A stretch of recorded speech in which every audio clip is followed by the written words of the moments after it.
We blowing nose, let the smoke down. Inhaling, exhaling with no hands. I go to ash, you hit my gold chains.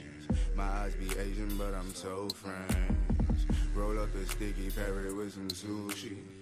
Write verses on my phone and dish the loosely. I just light it up like Snoop and Lil Tunechi. Sip gin and juice and now I'm chillin' loosely. Cause I love pie. All my homies know how to roll, call them dudes, and they grow my stack. I'm a grower and a shower at your girl, I bet she knows my spot. She like a green and we got it, you ain't got it, homie. Oh my God, oh my squad, but I love pie. All my homies know how to roll, call them dudes, and they grow my stack. I'm a grower and a shower at your girl, I bet she knows my spot. She like a green and we got it, you ain't got it, homie. Oh my God, oh my squad, yeah. I just want a baddie and a little mixture. Like 50,000 likes on all the pictures. I want an ounce of butter, fifth of liquor. To take this broad into the fifth dimension. I mentioned a little birdie tweeted, we gon' hit this. So is this the butter, her eye isn't listening. I wish that I could post an image while I hit that. But in fact, I don't want the world up in my business. Cause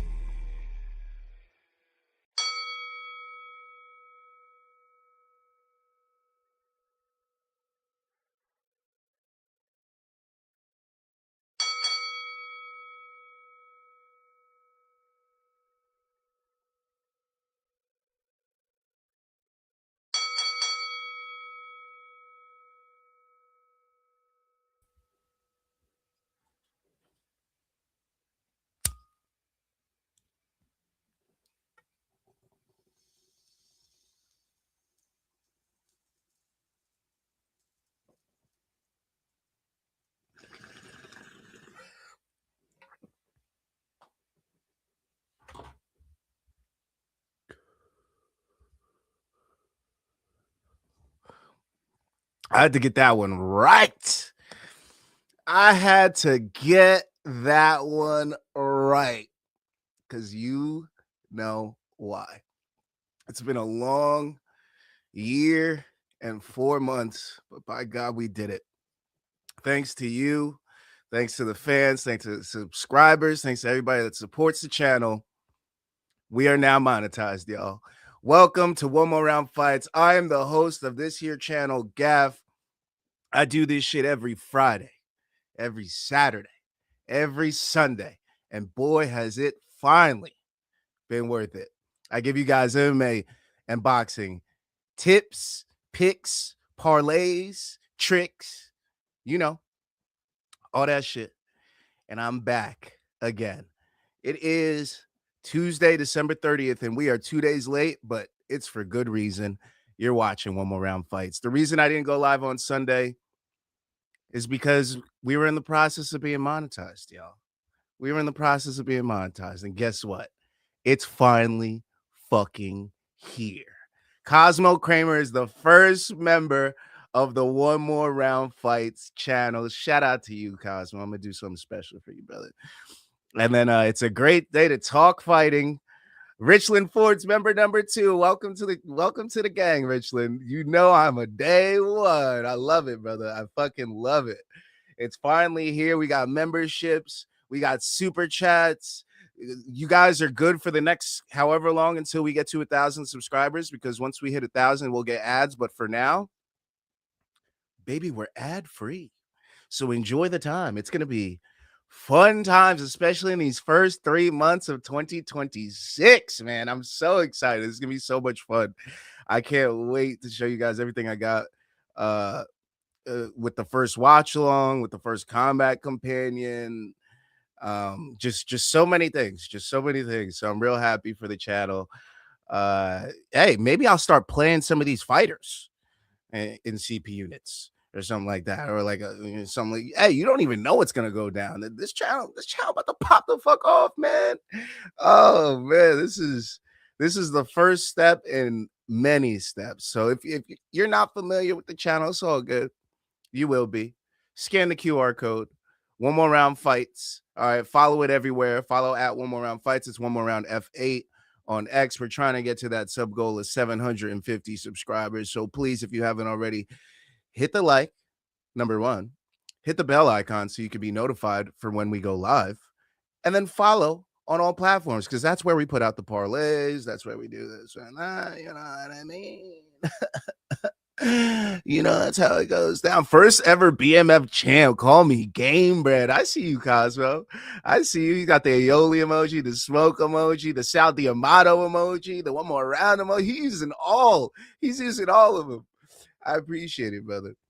But yeah, subscribe to the channel if you haven't already. All right, we're gonna be growing. We give out picks on MMA and boxing. Our last one didn't go so well.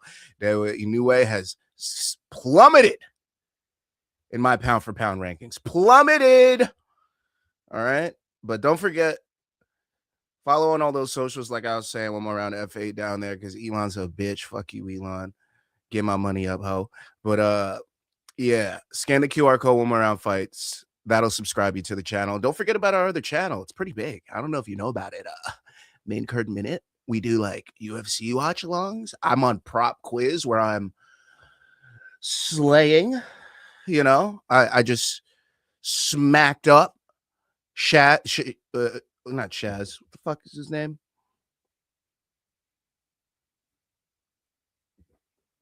Shaq. Why did I say Shaz? Holy shit. Shaq, you know, you saw me take down Shaq. It was a no contest, but just know I should have won that fight. The points, they went all crazy. So just know I'm out here on Prop Quiz too. So shout out to everybody supporting on the Main Card Minute as well. And don't forget to follow on socials just to make it neat and tight. Main Card Minute on your left, One More Round Fights on your right. Shout out to our sponsor, W.GG. Use promo code One More Round for 10% off. Promo code One More Round for 10% off. Let's show these comments again, baby. Well, you got to defend the title against me, says Richland Ford. Hey, man, I'll defend the knowledge title against anybody. I am Knuff. All right. I'll take it. Cosmo with the first super chat, too. Everything belongs to Cosmo. First super chat, first member.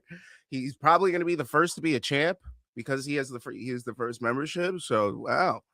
Cosmo Kramer just soared out.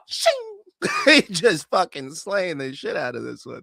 I see you. I will be the Nate Diaz to your BMF belt. Okay, that's fair. You know, he was still part of it. He was there. You know, man, that fight kills me because that BMF fight was one of those fights that I saw in person. I was there at that event. I saw The Rock come out with the fucking stupid belt. You know, I seen the doctor looking at Nate and I was like, no, he's gonna stop it now. And then it happened. And then me and my cousin were like, let's get the fuck out of here. I remember the nosebleed I got in the nosebleeds. I remember watching the Jumbotron all night at MSG. I remember everything. I remember that we ate Five Guys before we went to the stadium. I was shit-faced drunk that night, and that was the worst ending to that night. But whatever. I thought I was going to see a Diaz win on my way out. I thought the Cardio King was going to Cardio King. That's not what happened. Let's go, Richland. And then you taking everything I worked for, motherfucker. Shit, we got a jam-packed fucking show, man. I actually had to break this show in two. I couldn't do everything in this show. This show would have been 3 hours. I would have been like Ariel. I'm not trying to do a 3-hour show on a Tuesday. Okay. So we're going to do a lot of our tops, top 5, top 10, top everything, top fight, top fighter, top prospect, all that shit next week. If you want that shit next week, we still got a week left in the year, man. We still got 2 events. We still got a RIZIN event. We still got a boxing event. You know what I mean? So I don't want to do the tops too early. There's still a fighter contender still to be on the table. You never know. RIZIN got some shit over there. We got Danny Sabatello fighting. All right, that was a little bit of sarcasm, but you know what I mean. All right. We got a jam-packed show. Lots of things to go over. Some sad news, some good news, some fight updates.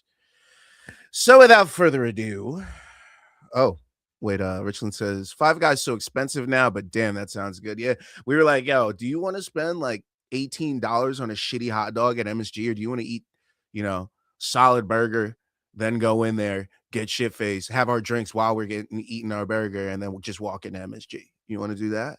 So me and my cousin did that.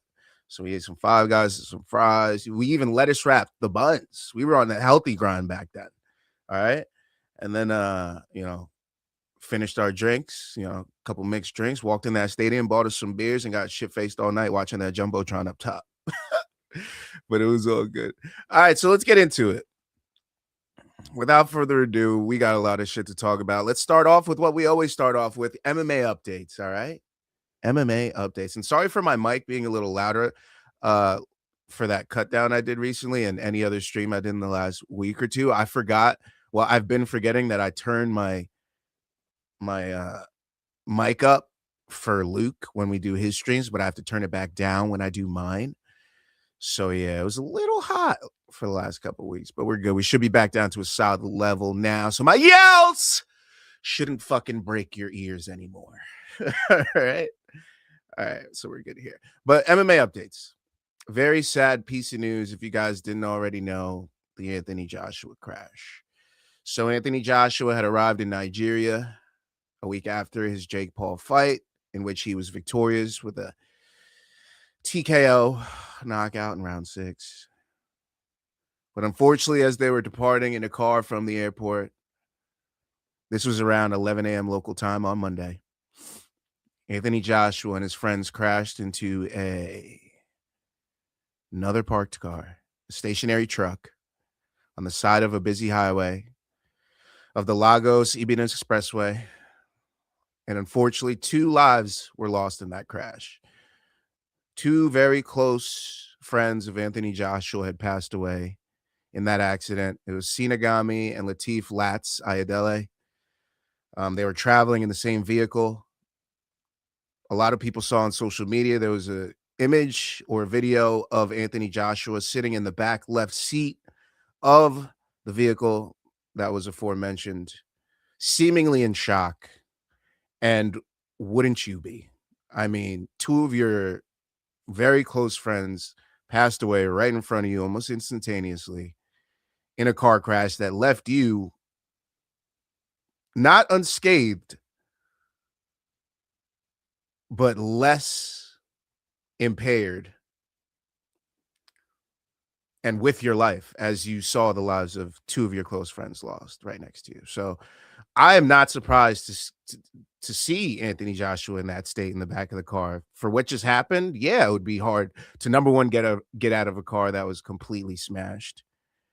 Number 2, your friends sitting in the right side of the car, gone. That's a shocking moment. So unfortunately, that is the worst luck that could happen after having such a good week just a few days before, unfortunately, for Anthony Joshua. So my heart goes out to him, his family, his friends, the families of his friends. 2 people were lost early, and it's very unfortunate. Shocking, truly shocking that something like that would happen so close to one of the most monumental events of his life. And that's just something to remind people that the highs and the lows come together. So you got to appreciate every moment you have with the people around you, because life is precious and it could be taken in an instant. So that was very tough to see. I'm sorry for Anthony Joshua and all those involved, all those close to him. Very tough scene. Completely understand the state that he was at the time. I mean, what more can you say? So my heart goes out to Anthony Joshua and his people. Moving on to some better news. Israel Adesanya says he's no longer chasing UFC belts. He says he wants to try some risky shit like he used to. Izzy, I love you, brother. I have a shirt commemorating when you took out Alex Bejeda, okay? Izzy Lifer over here. Nobody was surprised that you're not chasing belts anymore, brother. We've seen those last couple of performances. Nobody's surprised. Now, risky shit has me thinking he's coming up to 205, might be trying to chase Bejeda, needs to get a win or 2 up there. That that got me excited, dog. I'm not gonna lie. Hearing that got me a little excited. I was like, you know what? Fuck this 85 shit. Yeah.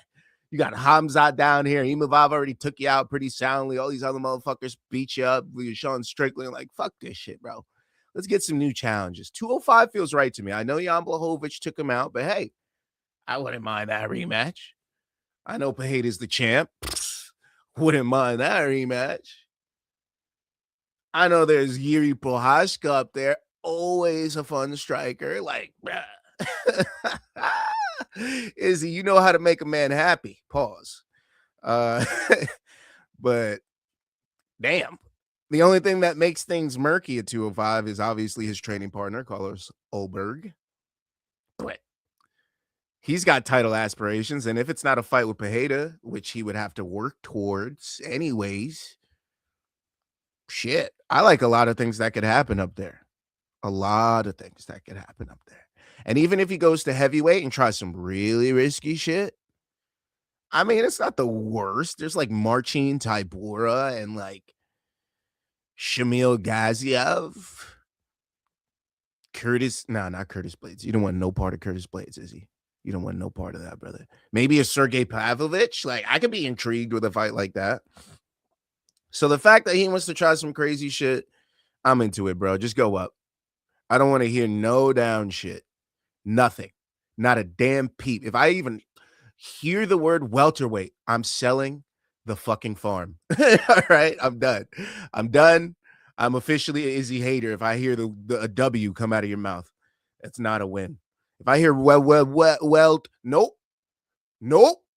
Stop that shit right now. I'm not down with that shit. All right. Not fucking down. Octopus with friends in the house. Donks.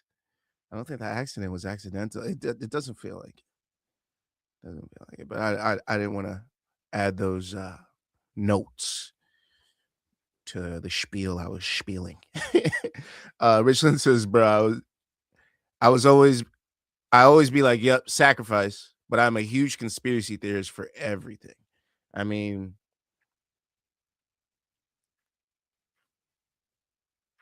shit makes you think, huh?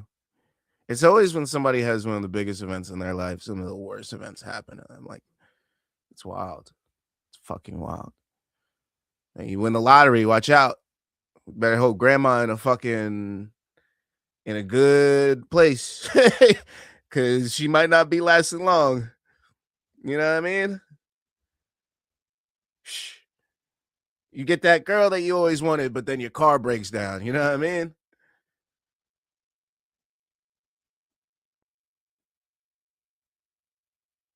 Shit just goes down. Prayers for him and his fam. Same here, Richard. Richard. I don't know why that made me laugh so hard. The people on top by accident, they control the board. Yeah, I feel like when you hit a money threshold, they are like, you were going to have to give us something, your cheeks or someone. Just saying. I mean, Diddy knows. I don't think AJ was in on it. I think he was literally the target. I mean,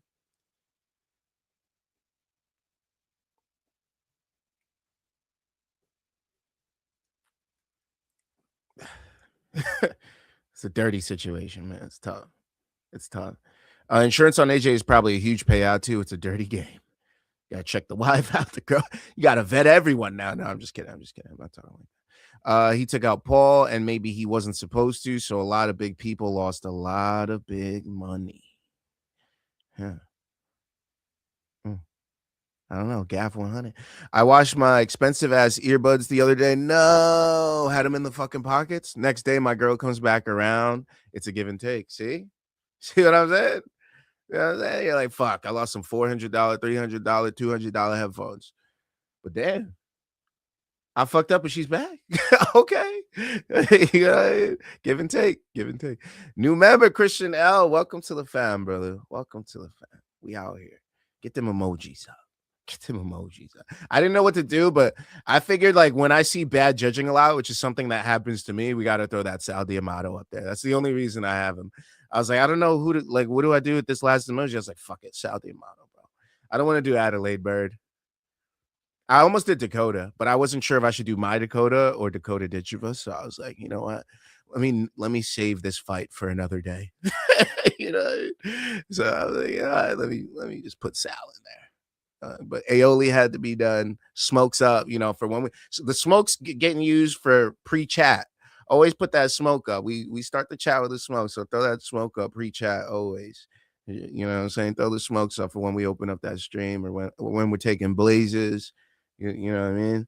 And then what else? Well, obviously the one more round logo. Aioli for when we get aioli appearing in that's for you guys to let me know aioli just appeared like behind me and I didn't notice.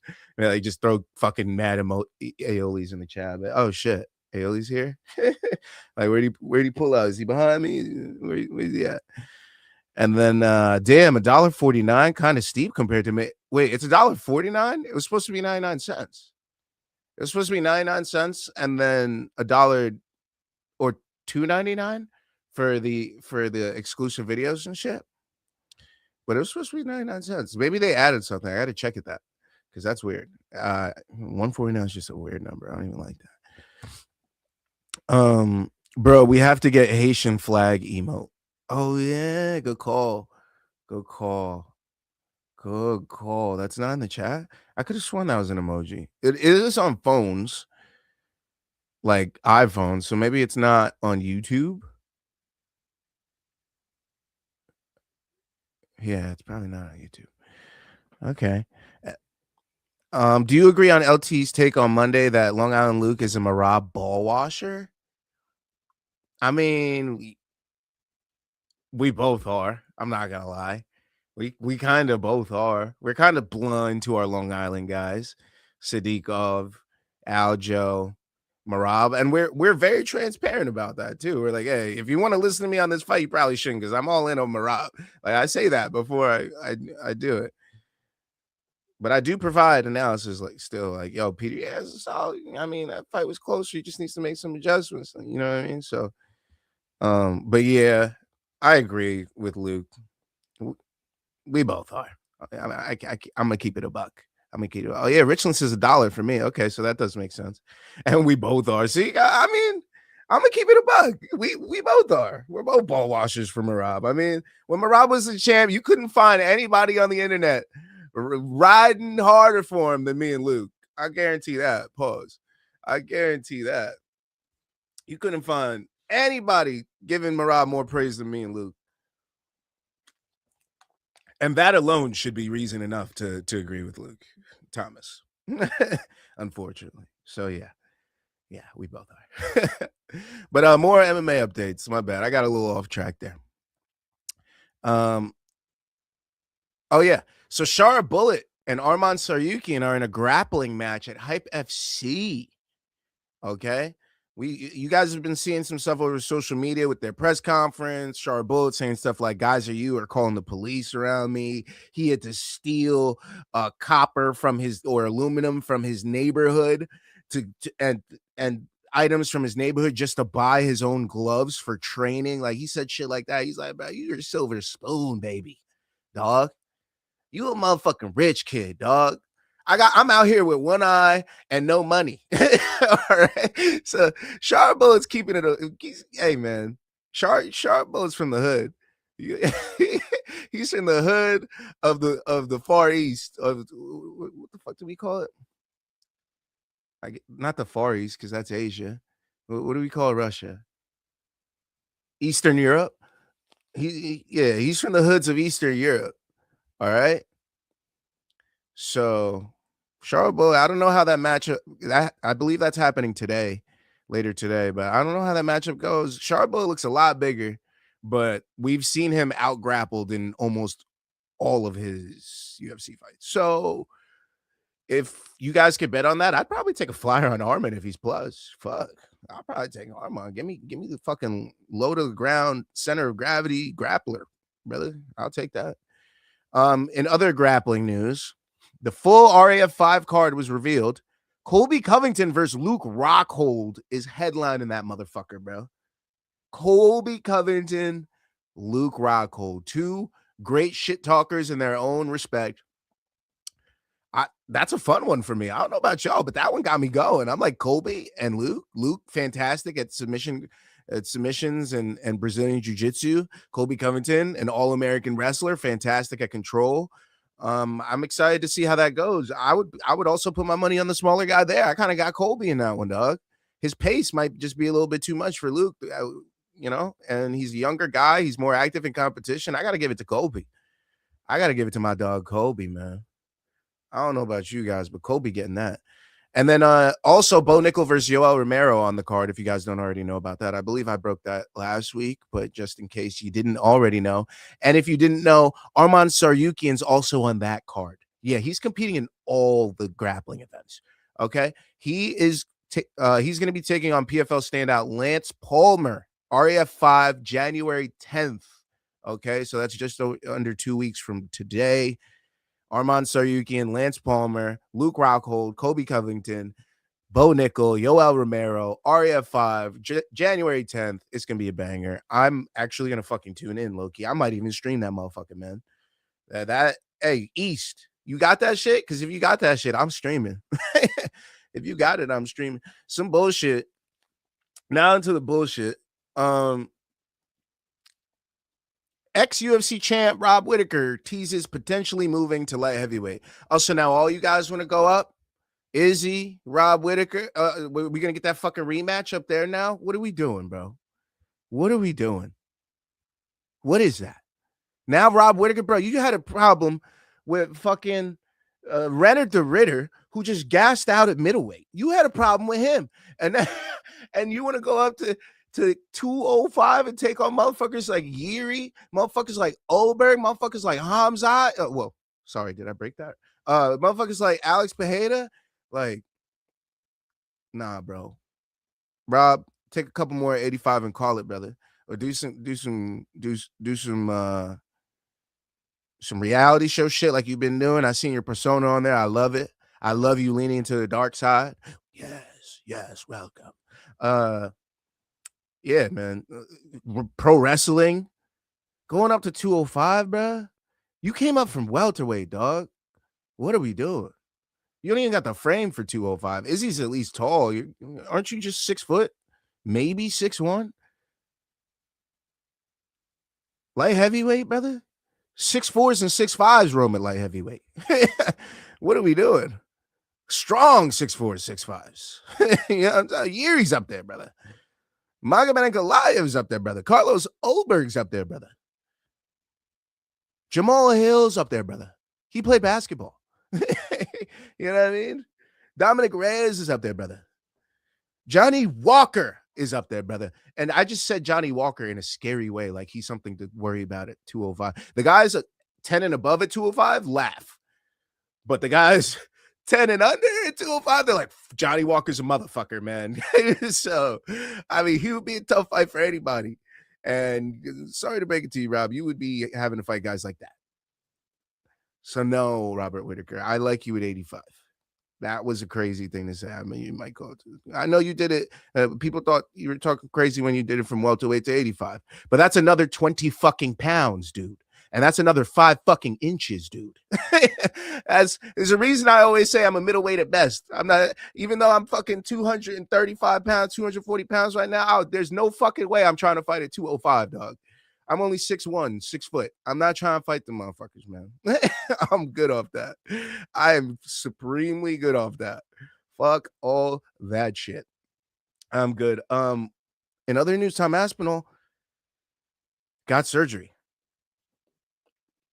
Yes, the eye poke sustained by Ciryl Gane in their heavyweight bout caused Tom Aspinall to get surgery. I believe he got surgery on his right eye.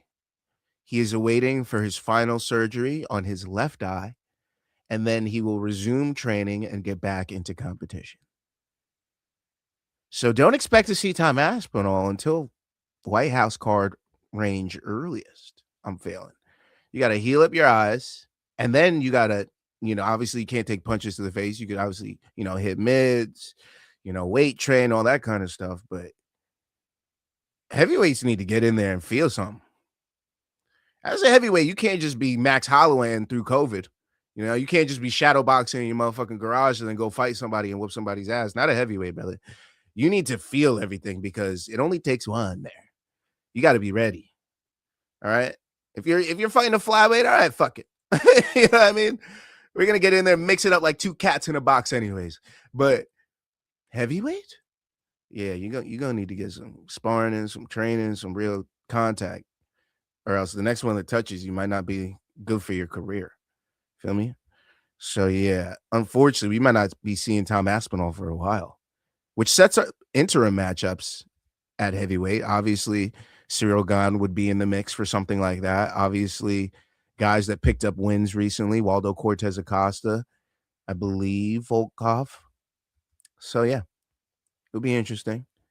It would be interesting. There's only one place to go for PFL betting advice. That's right, Cosmo. Right fucking here. Right. Armand gonna ragdoll that pirate. That's what I was thinking, dude. Smoke Smokey. Christian now smoke. Just spamming those emojis. I love it. Who's the bald dude in the emoji? It's Sal D'Amato, baby. Sal D'Amato. Luke probably has 30 pounds on him, but his knees might be shot. Yeah, I'm on. So you can't. I'm sorry. Colby Covington and Luke Rockhold. I gotta go with Colby. Sal D'Amato. Thanks, Cosmo. I had no idea either. I wanted Junchiro Kamijo Mojo, and I want it now. Octopus with no friends. Welcome to the gang, brother. Thank you for becoming a member. Appreciate you. Bobby Knuckles versus Khalil, though. That's a banger, yeah, but I do not favor Bobby Knuckles in that one. Khalil's all power. All power. Bobby taking those punches are scary to me. Bobby getting punched. You remember Bobby getting punched by Yoel Romero? That was scary. Twice. We had to see that twice. You know what I mean? No, please save our king. Cosmo Kramer with the flame. Smokey says Octopus, no friends. And then everybody that isn't ranked in top 5 light heavyweight should move to heavyweight and wreak havoc on those slow motherfuckers. Yeah, I've been saying that, man. We should have some more mixiness with the light heavyweights. Like a light heavyweight that just took 2 losses in their weight class should immediately just fight someone at heavyweight and say, fuck it. You know what I mean? Like, for example, if I am Jamal Hill and I've taken a few L's at light heavyweight, I'm going up and taking out Sergey Spivak real quick. I'm going up and taking out Tai Tuivasa real quick. You know what I mean? I'm just give me a fun heavyweight. I don't got to train too hard. I still get to use all my skills. I get to eat. You know what I mean? And maybe get myself a nice big win and maybe jump into heavyweight and have myself ranked there. Like, just to gain weight. I just have to be 1 pound heavier than what I do at 205. Bruh, no brainer for me. No brainer for me. Where's the fucking sound? I need the sound with that one. Where is it? Where's my fucking bruh sound? There it is. Come on now. Bruh. Yeah. Yeah. I need that. I need me a heavyweight fight. If I'm a light heavyweight on a skid, on a losing skid. I need that. Octopus, Richard, Cosmo, and me are on the Mount Rushmore of one more round fight subscribers. I love it. Christian L, Octopus, Richland Ford, and Cosmo Kramer. My Mount Rushmore. Hell yeah, so Omar Crew. I remember when Gaf's goal was 50 subs. That's crazy. So long ago. It feels like so long ago. I feel like that it was actually not that long ago, though. I feel like there was a fast climb for the last, like, from March until now. It was like 150, and then out of nowhere, it was like 600. I was just like, oh, shit. Wow. John Jones, do you really want these eye pokes, Aspinall? John Ray, welcome, John Ray, new member, hopping in the chat here. Fob 5, John Ray, welcome to the Mount Rushmore. I guess you're gonna have to be on the backside, like the cheeks of Mount Rushmore. Jones has been figuring out which fingernail claw shape does the most immediate eye damage in his time off. Yeah, bro. If I'm Tom Aspinall, like, I don't know if that was a fantastic troll job of John Jones or what, but damn. That shit's crazy. All right, let's finish off these news. Islam Makhachev reveals he's declined to fight at UFC 324, and he's open to a UFC White House return. That means the time frame that he's looking to come back, July, brother. And he's looking to fight somebody like Usman in that fight. Oh yeah, I know who I'm taking to be champ at welterweight at the end of the year. And yeah, we'll be talking about that at the end of the stream. So stick around for that. I'm gonna have some bets for champions and stuff too. So check it out. And then what else we got here? Paulo Costa's out of his UFC 326 fight with Bruno Ferreira. Very unfortunate. UFC 324, January 24th, I think. And then UFC 325 the week right after. So 326 isn't too far after that. But so if you guys are like, what the fuck? That's like 3 events away. Why is he already pulling out? It's actually only like a month and a half away. So, 6 weeks out. He probably signed it 8 weeks out. It is what it is. Bruno Ferreira needs an opponent. I'm excited to see what happens there because he is on some fucking run right now. The way he just beat down Marvin Vettori. Oh, goddamn. No, take my eyes, but not Dakota. Why? Dakota Ditchman was scheduled to fight Denise Kills at PFL Dubai on February 7th, but it's announced that she is withdrawing from the contest due to an undisclosed injury. We will not be seeing Dakota in February. Only the Lord knows when we'll see her next. We're going to have to settle for Instagram and random PFL promos and events. We're fucked, y'all. I mean, one of the most intoxicating and fun fighters to watch in the PFL just got ripped from us in February from their first event. God damn, bro. They're supposed to kick that event off with some heat. Dakota.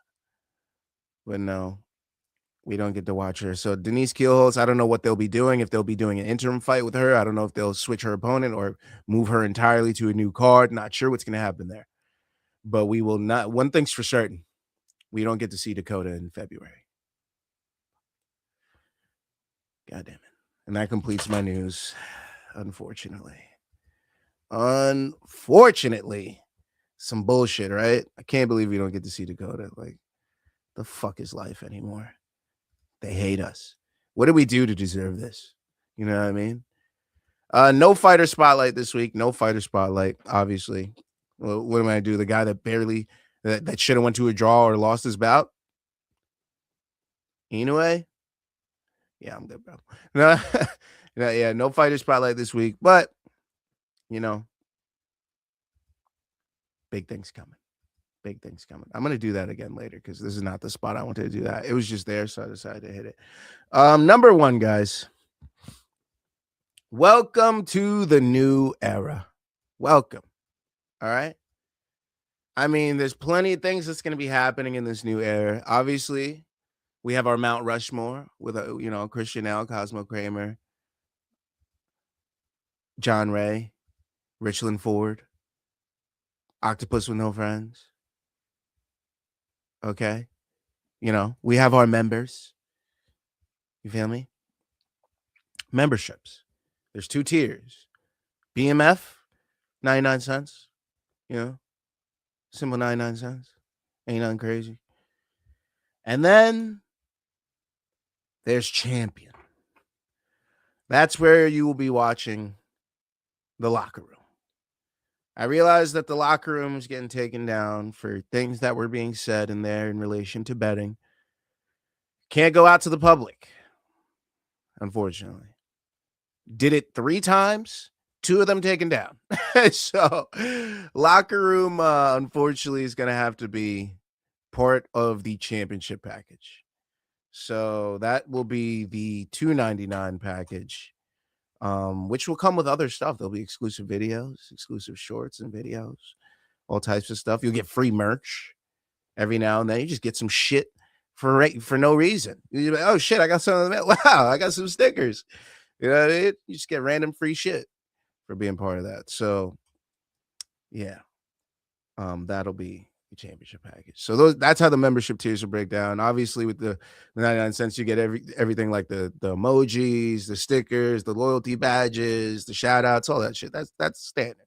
That's standard with the 99 cents. But the crazy shit, the full deep level fucking nose dive deep down to the depths breakdown in the locker room.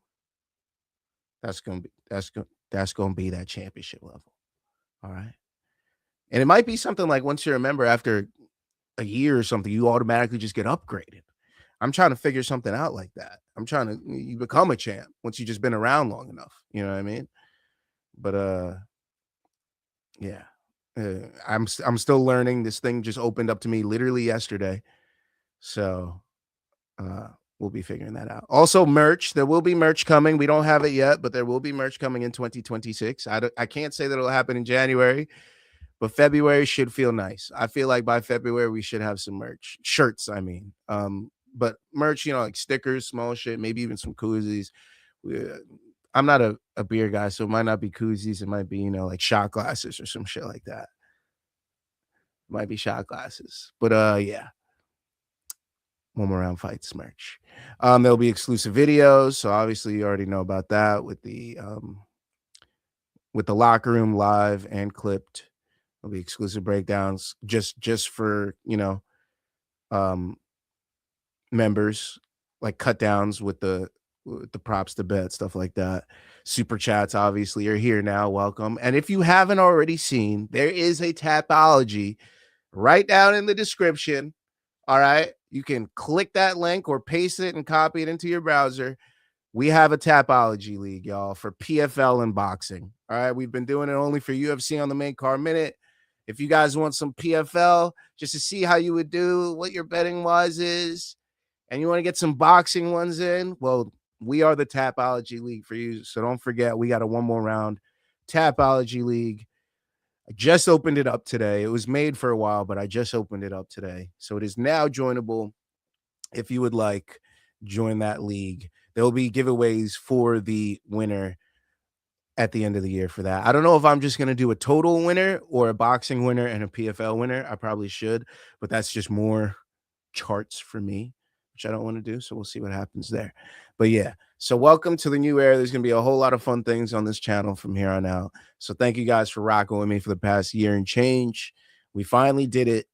And we're ad free for a little bit. So let's have some real fun. You don't even got to worry about no stupid ass fucking bullshit 30-second nothing. You're good. And if they are giving you 30-second somethings, let me know because I should be getting paid on that. All right. All right. So yeah, welcome to the fucking new era. Let's see what the chat's hitting on. Take my motherfucking money. Congrats, Gav. Thank you, John Ray. Thank you. I appreciate that, brother. Gaff, like if it ain't snowing, I ain't going. Exactly. Who's gonna round out the original 6? I don't know. No Dakota. Womp, womp, womp. And Chris Gamma TF7 says, when is Anthony Joshua boxing again? Brother. Not for a long time. Not for a long time. And I'm not even talking injury-wise, mentally. Those are two key people in his boxing preparation. Even getting ready for a fight, even just training is going to be fucking tough, especially for the next 3 months minimum. I would go as far as to say we may not see him in 2026. Low key. Gaff, don't ever make us pay to spread the sheets. Woman around. Don't treat us how every woman in the world does. I got you. Tapology is mine this year, bitches. Just pointing my bat at the outfield like Babe Ruth early. I respect it, Richland. I respect it. Get in there, man. It's gonna be hard to beat me. UFC, I hold it down. You already know how I do with PFL. So it's gonna be boxing that gives you guys a chance. It's gonna be that boxing that gives you guys a chance because there's long cards and I'm not researching the fucking third undercard fighter on boxing. We're gonna be taking some guesses on the boxing card. So, but the PFLs, hey man, you might as well just copy me, copy the homework, and switch up your answers from there. I am taking that first place. I'm taking that. All right. Cosmo says, I couldn't figure out how to make picks for the Tapology League this year, but I have a few days off, so I'll try again. Yeah. Usually there's like this little box and it doesn't look like that's where you're supposed to click, but I always click that and then it takes me to where I'm supposed to make the pick. So I can point that out for you if you need to. I got you. And then Cosmo also says Fury versus Joshua ain't happening in 2026. Now, hell the fuck no. And even Fury took his time out to show his love and respect for the Englishman lost, or I'm not sure what nationality those gentlemen were, but the men lost on Joshua's team. So, yeah, he even understands the gravity of the situation and that this fight's probably not going to happen for a while because of the situation. Like, how do you get ready for that after losing two key people in your camp? You know, just tough. And then, like Michael Chandler says, see you at the top. Corny but funny. Yo, when are we seeing Michael Chandler again? I'm worried. Where's dude at? All right, let's talk about the fights, right?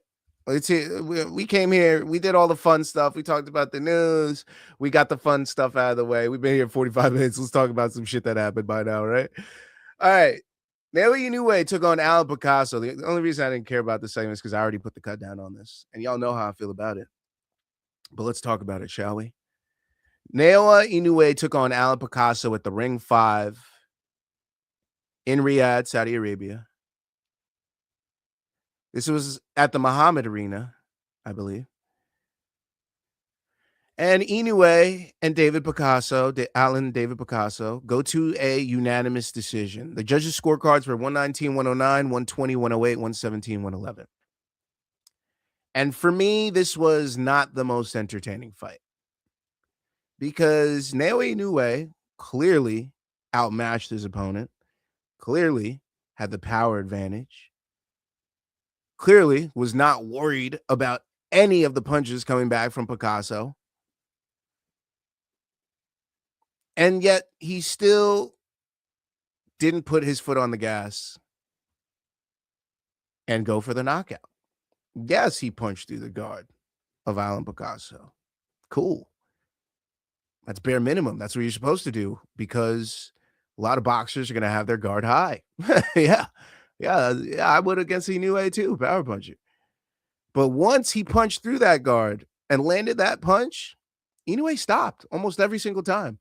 He never punched through that guard, had another step through, and then threw another combo. It's like he just stopped after gear 2. Never went, like, I don't know. It was a confusing performance from Inoue for me.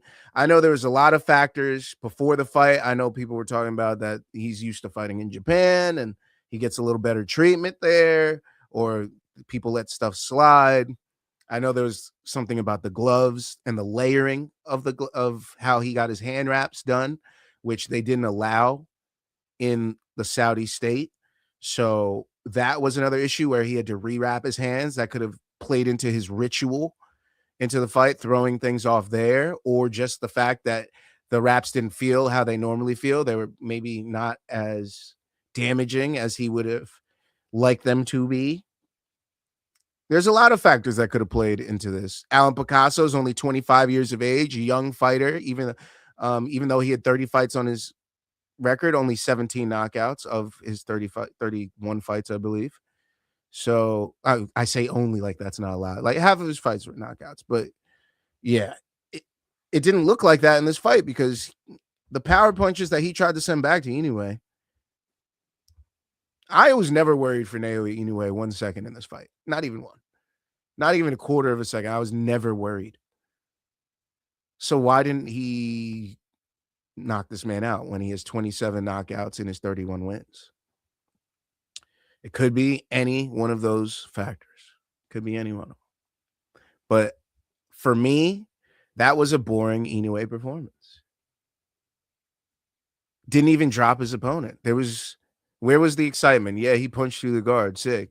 I saw that in the bout just before. Nakatani tried to knock this man out for 6 rounds and couldn't do it and almost lost the bout because of it. But maybe even that played into Inoue's game plan. Maybe he just saw Nakatani clearly lose the fight, but the judges gave it to him. And maybe that's why Inoue played it a little safer. Who knows? Who knows?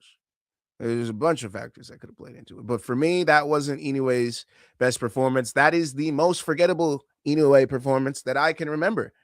Because even Inoue, when he boxes, the man takes chances. We've seen Inoue dropped because he takes chances.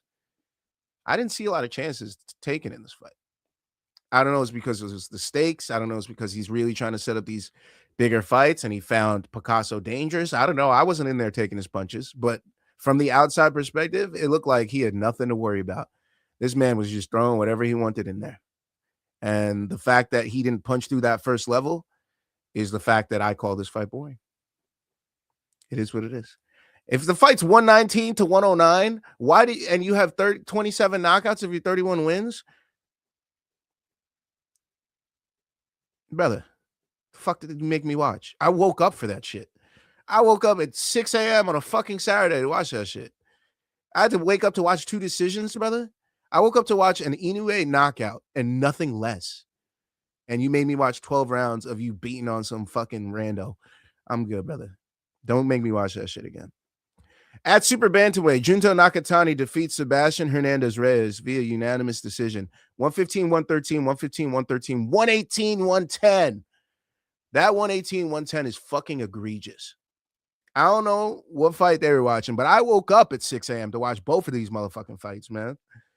And for me, Junto Nakatani lost that fight to Sebastian Hernandez Reyes. Nakatani, yeah, he had a lot of power punches in the first 5, maybe 6 rounds. And yeah, he was beating up on Reyes, but Reyes wasn't completely taking L's. He was shelling up, walking his opponent down, and landing some strikes on him too. He was just losing the rounds. But rounds 6 through 12, brother, I gave almost every single one to Reyes. Almost every single one. He walked Nakatani down and punched the shit out of this man in dirty boxing mode. Just forehead to forehead, landed his hooks, landed his uppercuts, taxed him to the body. I gave Sebastian Hernandez Reyes this fight. At worst, I said it was a draw. And somehow, some way, those damn boxing judges gave that fight to Nakatani. It is what it is. A lot. The fans had it scored for Reyes. The announcers had it scored for Reyes. And Nakatani walks out with the win. And the thing that I'm upset about is that 118, 110, brother. 118, 110. What fight did you watch? 118?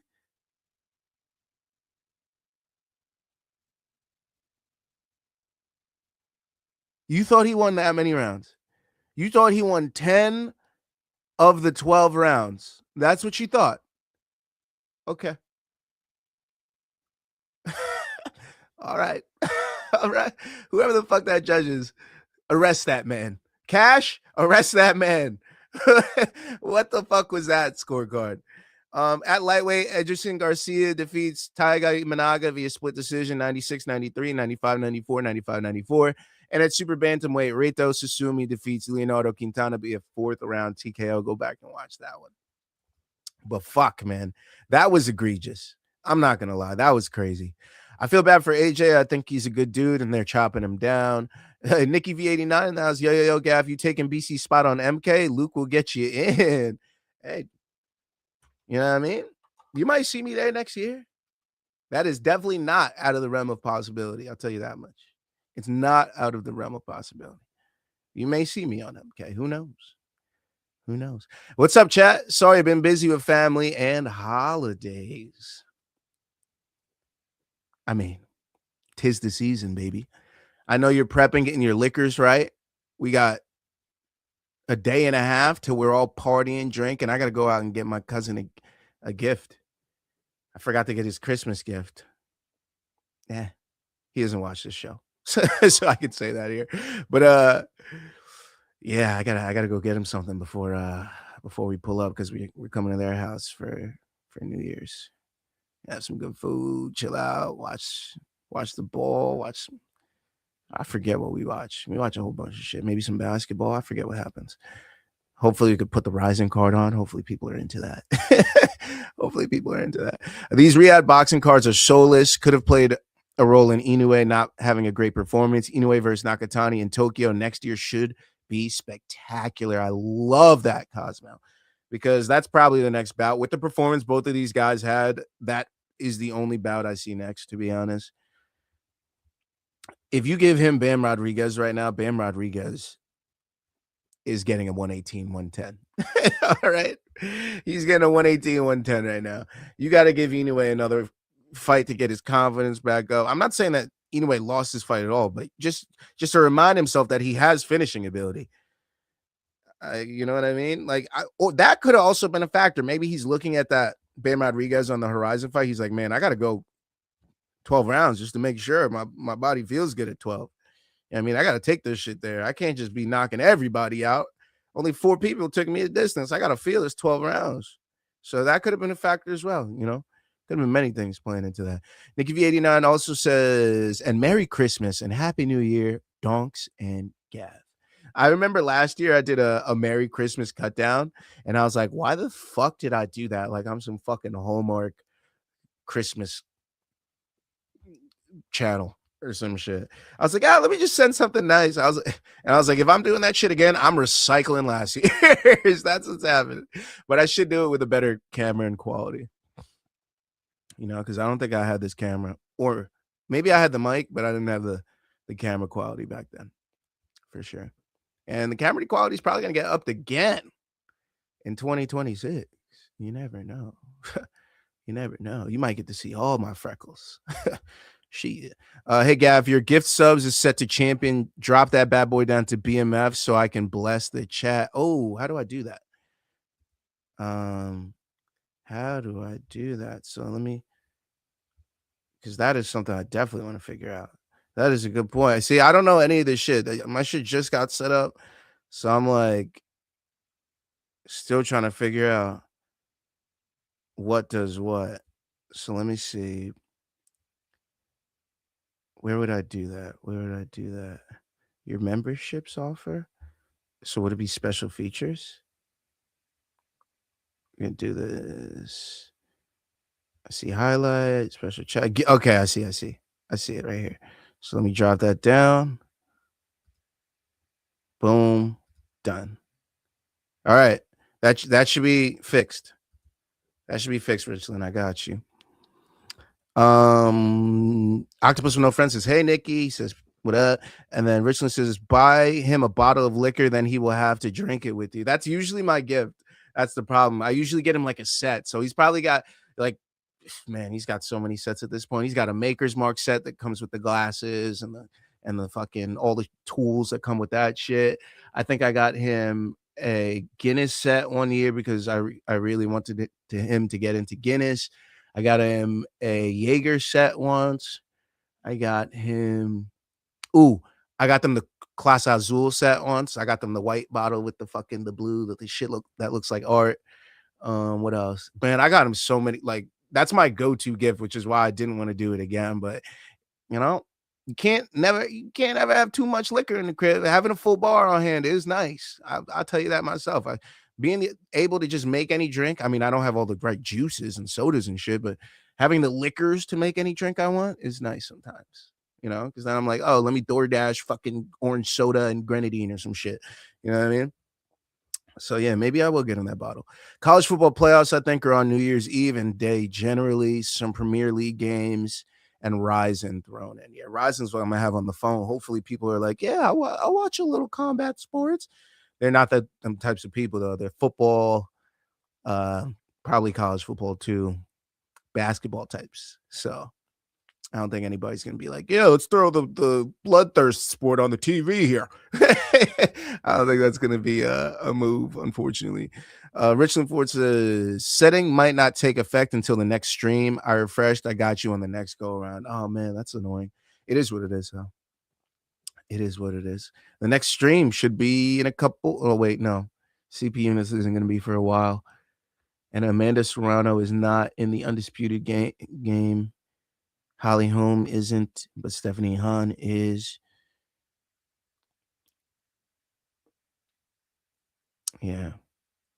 Maybe Erica Cruz. If Erica Cruz had stayed in, we might have been able to do an undisputed for Serrano Cruz, but it's Serrano like Taylor now or some shit. Tellez.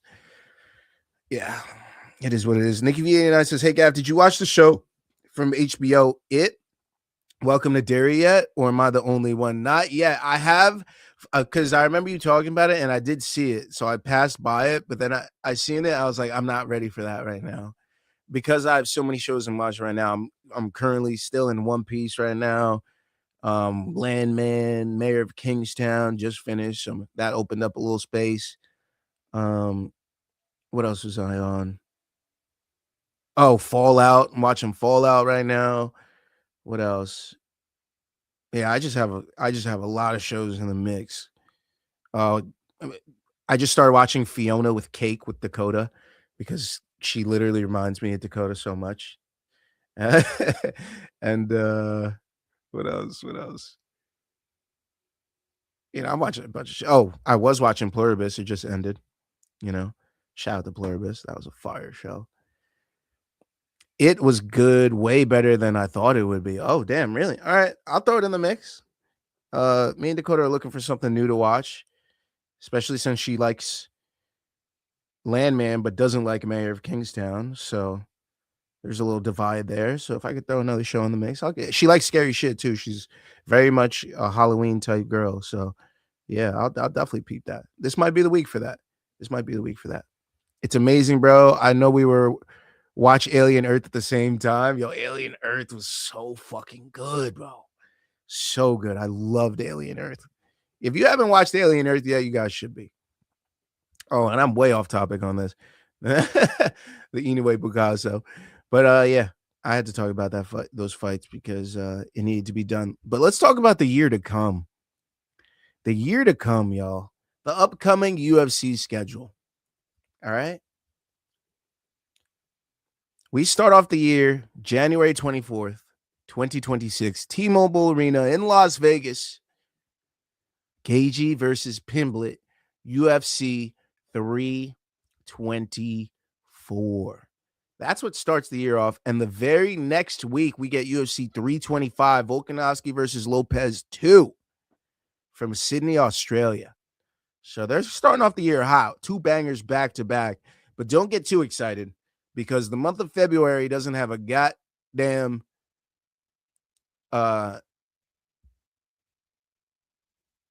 numbered event in it.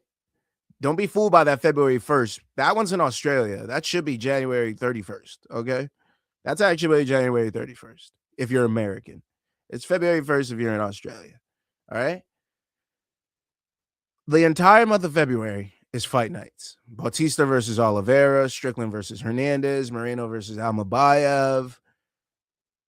I mean, we have 2 events, travel events, but the first half is at the Apex. February 7th, February 14th, Apex. All right. The next 2, Houston, Texas, Mexico City, Mexico. So that's Strickland versus Hernandez. That's February 21st, Toyota Center, Houston, Texas. Then Moreno versus Almabayev is February 28th in CDMX Arena, Mexico City, Mexico. Then we come back to Vegas for the month of March. We have UFC 326, Holloway versus Oliveira 2, March 7th at the T-Mobile Arena. And then the following week, UFC Fight Night 270, March 14th at the Apex. After that, we have a fight night in the UK. All right. We have UFC Fight Night 271, March 21st at the O2 Arena in London, England. All right. If you're worried about who's going to be on that card, Movsar Evloev is taking on Lerone Murphy. I think that bout's very important because I think that bout decides who will be champion at the end of the year in 2026. Okay. That's a very important bout in UK. So don't forget that fight night at the end of March. And then the last fight night of March, that's going to be in Washington, Seattle, Washington. I expect to see Mikey Maverick on that card at some point, but nobody has been announced for this bout yet. It's going to be March 28th at the Climate Pledge Arena in Seattle, Washington. And then obviously later in the year, we're going to have UFC White House June 14th at the White House in Washington, D.C., the District of Columbia. That is in Maryland for those that are not American. And yeah, that is the entire slate for 2026 for the UFC as of now. Plenty of fun fights. I don't know what's going to happen with some of them, but I'm kind of excited for some of those locations. Mexico City has me excited for who could be on that card. Hopefully we get a Grasso appearance there. Who else? Houston. We have to be seeing our boy. You got to be seeing Derek Lewis there, right? I mean, the Waldo Cortez cost the fight. He's a heavyweight, so we're not cutting weight. We got to see him in Houston at the end of February. I don't care about his fight at the end of January. At the end of February, he's a heavyweight. Let's see him again. I need to see him in Houston. I need to see Derek Lewis in Houston. Why did we burn him on the UFC 324? All right. Actually, maybe he doesn't like fighting in his home state. I remember him saying that, so maybe that's the reason. Maybe that's the reason. But yeah, UFC slate, it's kind of lit. I'm not gonna lie. It's way better than the other slates. I'll tell you that much. It's way fucking better. I can't wait for the UFC to come back. I have nothing to look forward to right now. Yeah, it's tough. I mean, there's a lot of boxing though. We'll talk about that boxing slate. There's a lot of boxing cards and some good ones too. Like boxing should keep us. Actually, no, boxing. The good ones are coming right after the UFC comes back. So yeah, you might be right about that.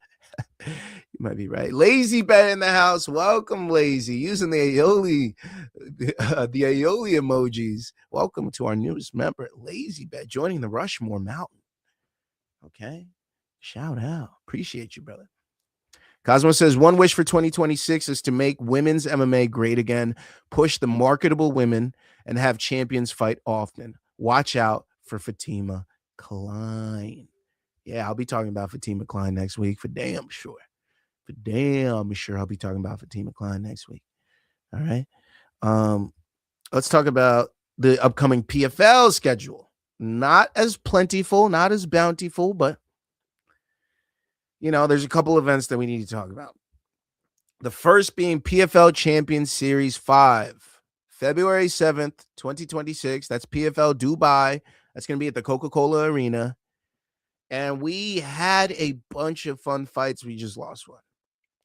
All right. But that is the first PFL event that is confirmed for 2026. Names that'll be on this card. Oh, just Jesus Pinedo up from featherweight to lightweight. Just saying he's moving up in weight. Maksharip Zainikov, you guys remember him. Gave you guys him on a couple parlays. Rob Wilkinson comes back against Luke Trainer, up-and-comer Luke Trainer. That's going to be a banger. We have Magomed Umatov fighting Abdul Abduragimov on that card. Ramazan Kurmagomedov taking on Shamil Masayev on that card. Yeah, Shamil Masayev, knockout wins.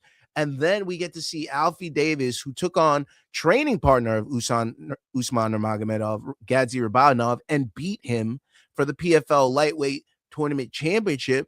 He's going to be taking on Usman Nurmagomedov to become undisputed at lightweight in the PFL. So that's going to be a banger of a card. February 7th, 2026, Coca-Cola Arena, PFL Dubai. I know we lost Dakota versus Denise Keelholtz. Not the worst fight to lose, if we're being honest. Just the worst fight for me. Okay. Goddamn. I was really excited to see Dakota come back, but fuck. It is what it is. And then the other card that we're talking about in the PFL, the only other one that is definitely scheduled on the horizon, it is PFL Spain in Madrid, PFL Champion Series 6. This will be Van Steenis versus Edwards in Palacio Vistalegre, Spain, March 20th. All right, so a month later. But Costello Van Steenis versus Fabian Edwards will be on this card.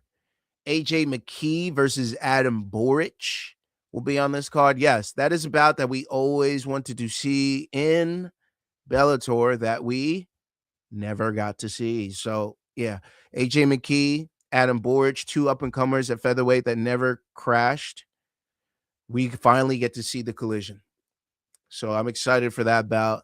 That's going to be fun as hell. AJ McKee, Adam Boric. And then we also see the return of Alexander Chablis. We've seen him doing big things in Bellator and the PFL. Solid guy, whether he's grappling or knocking people out. And then Linton Vassell and Dennis Goltsov. Okay. If you guys don't already know, Dennis Goltsov knocked out Linton Vassell. So this is a rematch. But yeah, so the PFL slate, not as bountiful, but we have two banger cards month after month. So PFL not slacking in 2026. At least they got a couple things on the slate there. And I'm excited to see, I guess Dakota might come back for PFL Champion Series 7, hopefully, maybe around April, maybe May. I could see them doing May. Sometimes they take a little break around that April point, but yeah, hopefully we see Dakota around April or May. But I mean, Dubai and Spain, they're taking over they said, fuck America, bro. We get off that. I mean, just look at the last few PFL slates. You can't tell me that they are making a massive foothold in Eastern Europe, in Europe, and other places. I mean, these last few, and Africa, obviously, but Brussels, Belgium, South Africa. I mean, they have a couple, U.S. events, Jersey, North Carolina, Florida. But then look at this: France, Saudi Arabia, United Arab Emirates, Rwanda, Saudi Arabia, France, Benin. Like, they went full on Europe right there, Europe and Africa. So they're definitely, they've realized where their market is. They're trying to grab that American market. They do have the ESPN push on that. So I'm excited to see what PFL does in 2026, man. I really am. I'm rooting for them. And they better hit me up, man. Nobody pushes harder for PFL than I. So hit me up, motherfucker. You better stop fucking with Ian Parker. Hit up a real one, PFL. What are you doing? What is you doing? Oh, shit. I was up. Yo, lazy bed. I was up until 4 a.m. watching Japanese Superior Rule Set MMA. Some good scraps. What are you watching? Pancrase over there? What are you watching? Had to call off work. Says lazy. I love it. Dedication. So, Nikki. Oh, Richland in here. Get them 5 one more round memberships. Let's go for them day ones. Let's go, Richland. Sleeto in the chat. Yo, what up, Sleeto? Richland says, let's go. Cosmo saluting Richland. Sleeto says, Richland, let's go. Richland blowing up the Smokies. Let's blaze up for that one. Our first membership giveaway. We got to blaze up for that one, chat. Oh, God. I didn't pack the grinder. This is a terrible rookie moment. I look down. It's like when you open up your pockets and a fucking butterfly comes out. That's what felt when I just opened up the grinder. I was like, oh my God, there's nothing in here. There's nothing. Hold on. I'm packing it up right now. I got the dram out. I got that dramski. I got 2 drams. I got a red and an orange right now. I only got 2 flavors. I forget the flavors. Don't ask. I'm going to have to look back at the baggies that they came in because all right, here we go. Let's pack this up. For the 5 new members, whether you're new to this channel or not, I'm glad that you're part of the family now. Shout out to Richland gifting out those memberships. Shout out to everybody supporting. Shout out to our first few members. Appreciate you guys. Let's take a rip and enjoy this one. Smokes up in the chat. Spam that bitch with smokes. And then what's the sound I like to play for this shit? I just burnt my hand. I don't do drugs though. Just weed.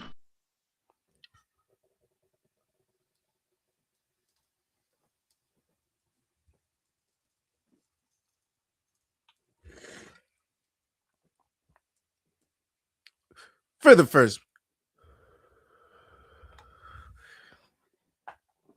Oh, yeah. All right. Had to do it. I don't do drugs, though. Just weed. Oh, a cloud. I just seen that in the confidence monitor. I was like, holy shit, that scared me a little bit. I'm not going to lie. Holy shit.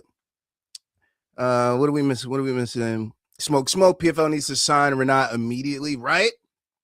UFC letting go to Renat Fakhretdinov. What was that? Proud to slide you a mem, Sleeto. You grandfathered in, my boy. Hey, let's go. Oh, random call.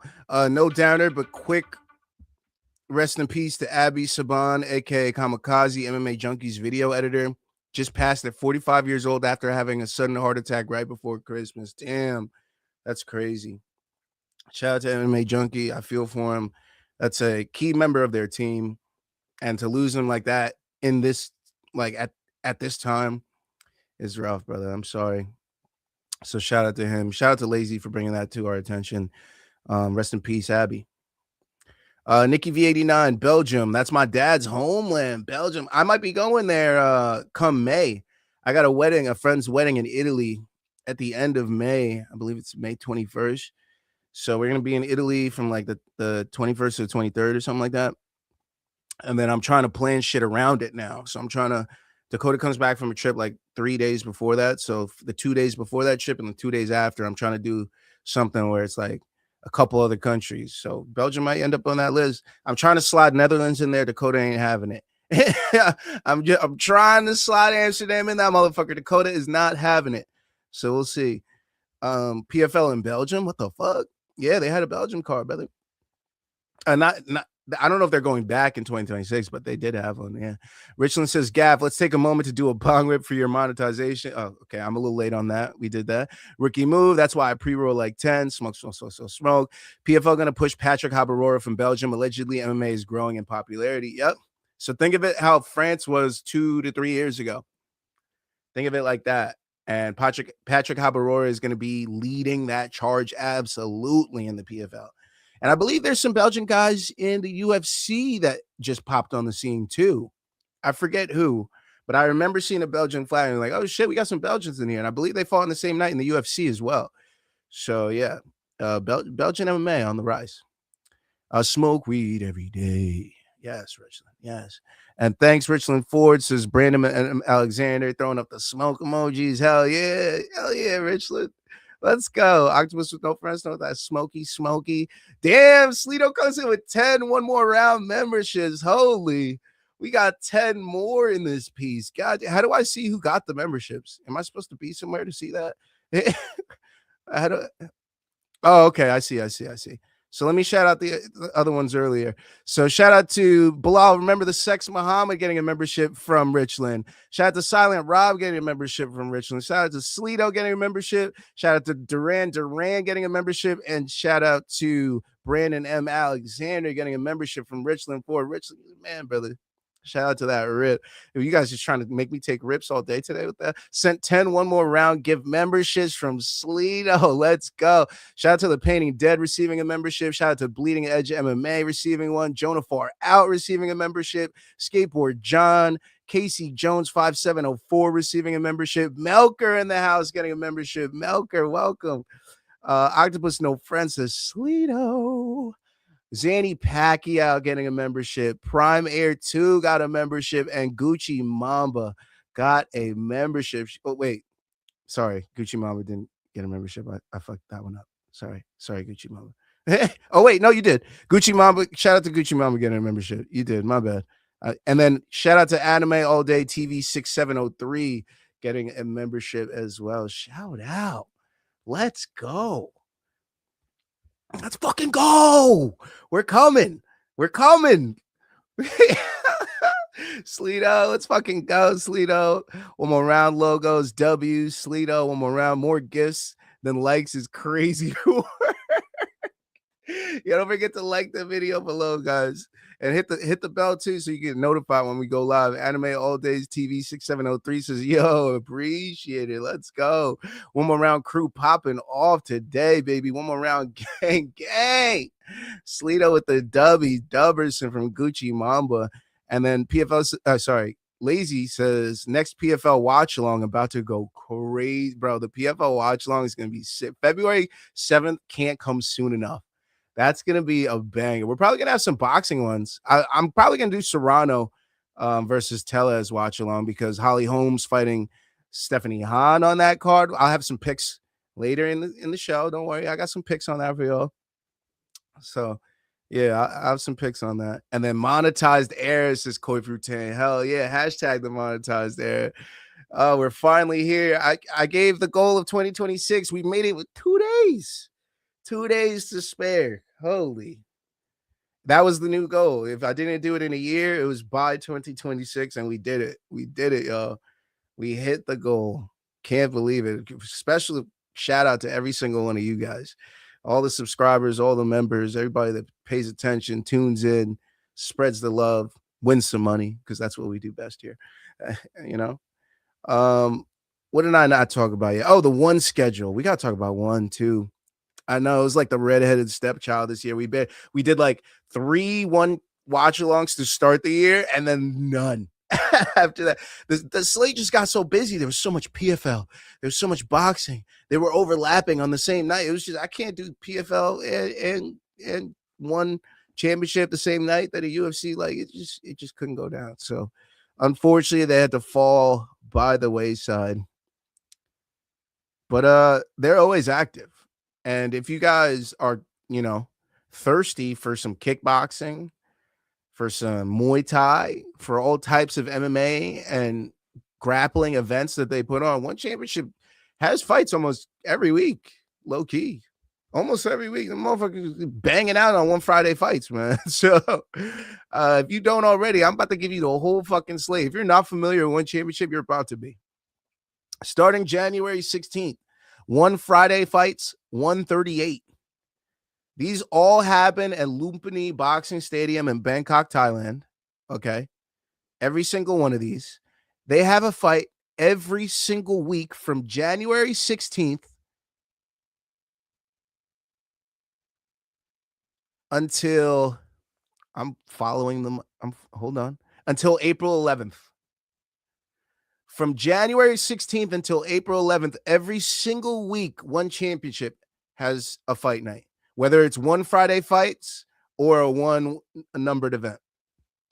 So January 23rd, 24th, 30th, February 6th, February 13th, February 14th, February 20th, February 27th, March 6th, March 13th, March 14th, March 20th, March 27th, April 3rd, and April 11th.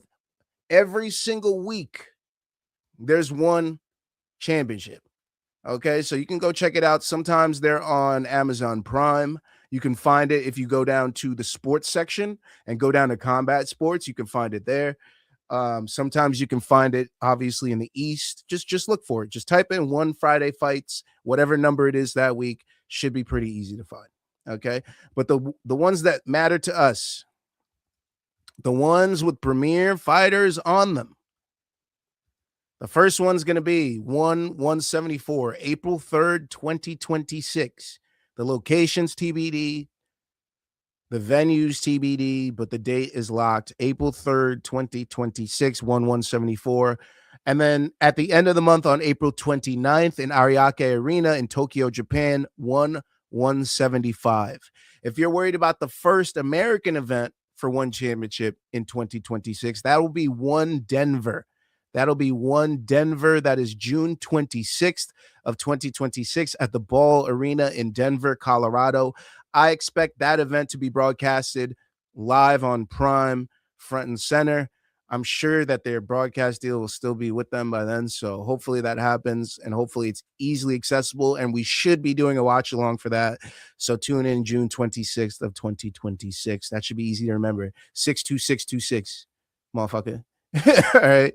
And then there's events, not as much all year, but they probably will continue the trend of doing fight nights almost every week. But they have July 11th, August 8th, September 5th, October 3rd, November 7th, and December 12th. Those will all be one fight nights. Okay. So yeah. Lots of One Championship. If you like kickboxing, if you like jiu-jitsu or grappling or Muay Thai or just some championship MMA fights, if you're into the Rotolo brothers, if you're into Rugrug, if you're into Timothy Nasukin, if you're into Angela Lee, Christian Lee, following their stories from the passing of their sibling, if you're into any of that, One Championship going to be banging out all 2026. So don't forget to check them out. All right? Don't forget that. Don't forget that. What am I missing here? Oh, Lazy says RIZIN New Year's Eve show tonight, 99% positive. Yeah, because they're usually like a day ahead, which means it would be tonight and not tomorrow. So yeah, I'm not doing. Oh shit. Should I? TBD. I can't bet it. So I can do a watch along, but if I don't have anything going on, I may try to do a watch along for it. There's not a high chance by any means. But let me see if I could bet on it first. If I can, then there's a very high chance. RIZIN I cannot. I cannot in my state. Sabatello. Sabatelli? Hey, Sabatelli. So, yeah, no, I can't. So, unfortunately, I can't bet on it, which means I probably won't be doing a watch along for it because I can't give out advice on something I can't bet. Now, we did do the Contender Series watch alongs, and those will be coming back. We're not sure which channel. Tune in. Tune in. Time zones fuck me up a little for sure. And the way they do fucking time over there, specifically in the Oceanic and the Asian region. These guys are a day ahead or some shit. So like our 30th is their 31st, which is New Year's a day early, but it's the same time because it's just turning. The earth is turning and all this. There's too much math. Too much math. Get it out. I'm done with it. But yeah, that's the one championship schedule. This is where I actually meant to do no fighter spotlight this week. So let me do that again. No fighter spotlight this week. No fighter spotlight this week. Nobody to talk about. So, it is what it is. I didn't feel like anybody deserved it. The co-main event was judgery fuckery again. So yeah, you know what I mean? No fighter spotlight this week. It is what it is. But you can bet your ass. You can bet your sweet ass there'll be one in the next 2 weeks. Yeah, in the next 2 weeks. I got you. Everybody's like, well, who gives a fuck, bro? Get on with it. All right, let's talk about the boxing schedule before we get into the real fun shit. I'm not going to go as in depth as I did last week. Last week, we didn't have much to talk about, so I went fully deep. We're just going to talk about the next month. All right. January 3rd, San Juan, Puerto Rico, on the zone. It was supposed to be Amanda Serrano and Erica Cruz. It is now Amanda Serrano and Tellez. Tellez is the new opponent stepping in for a 10-round bout for Serrano's WBO and WBA women's featherweight titles.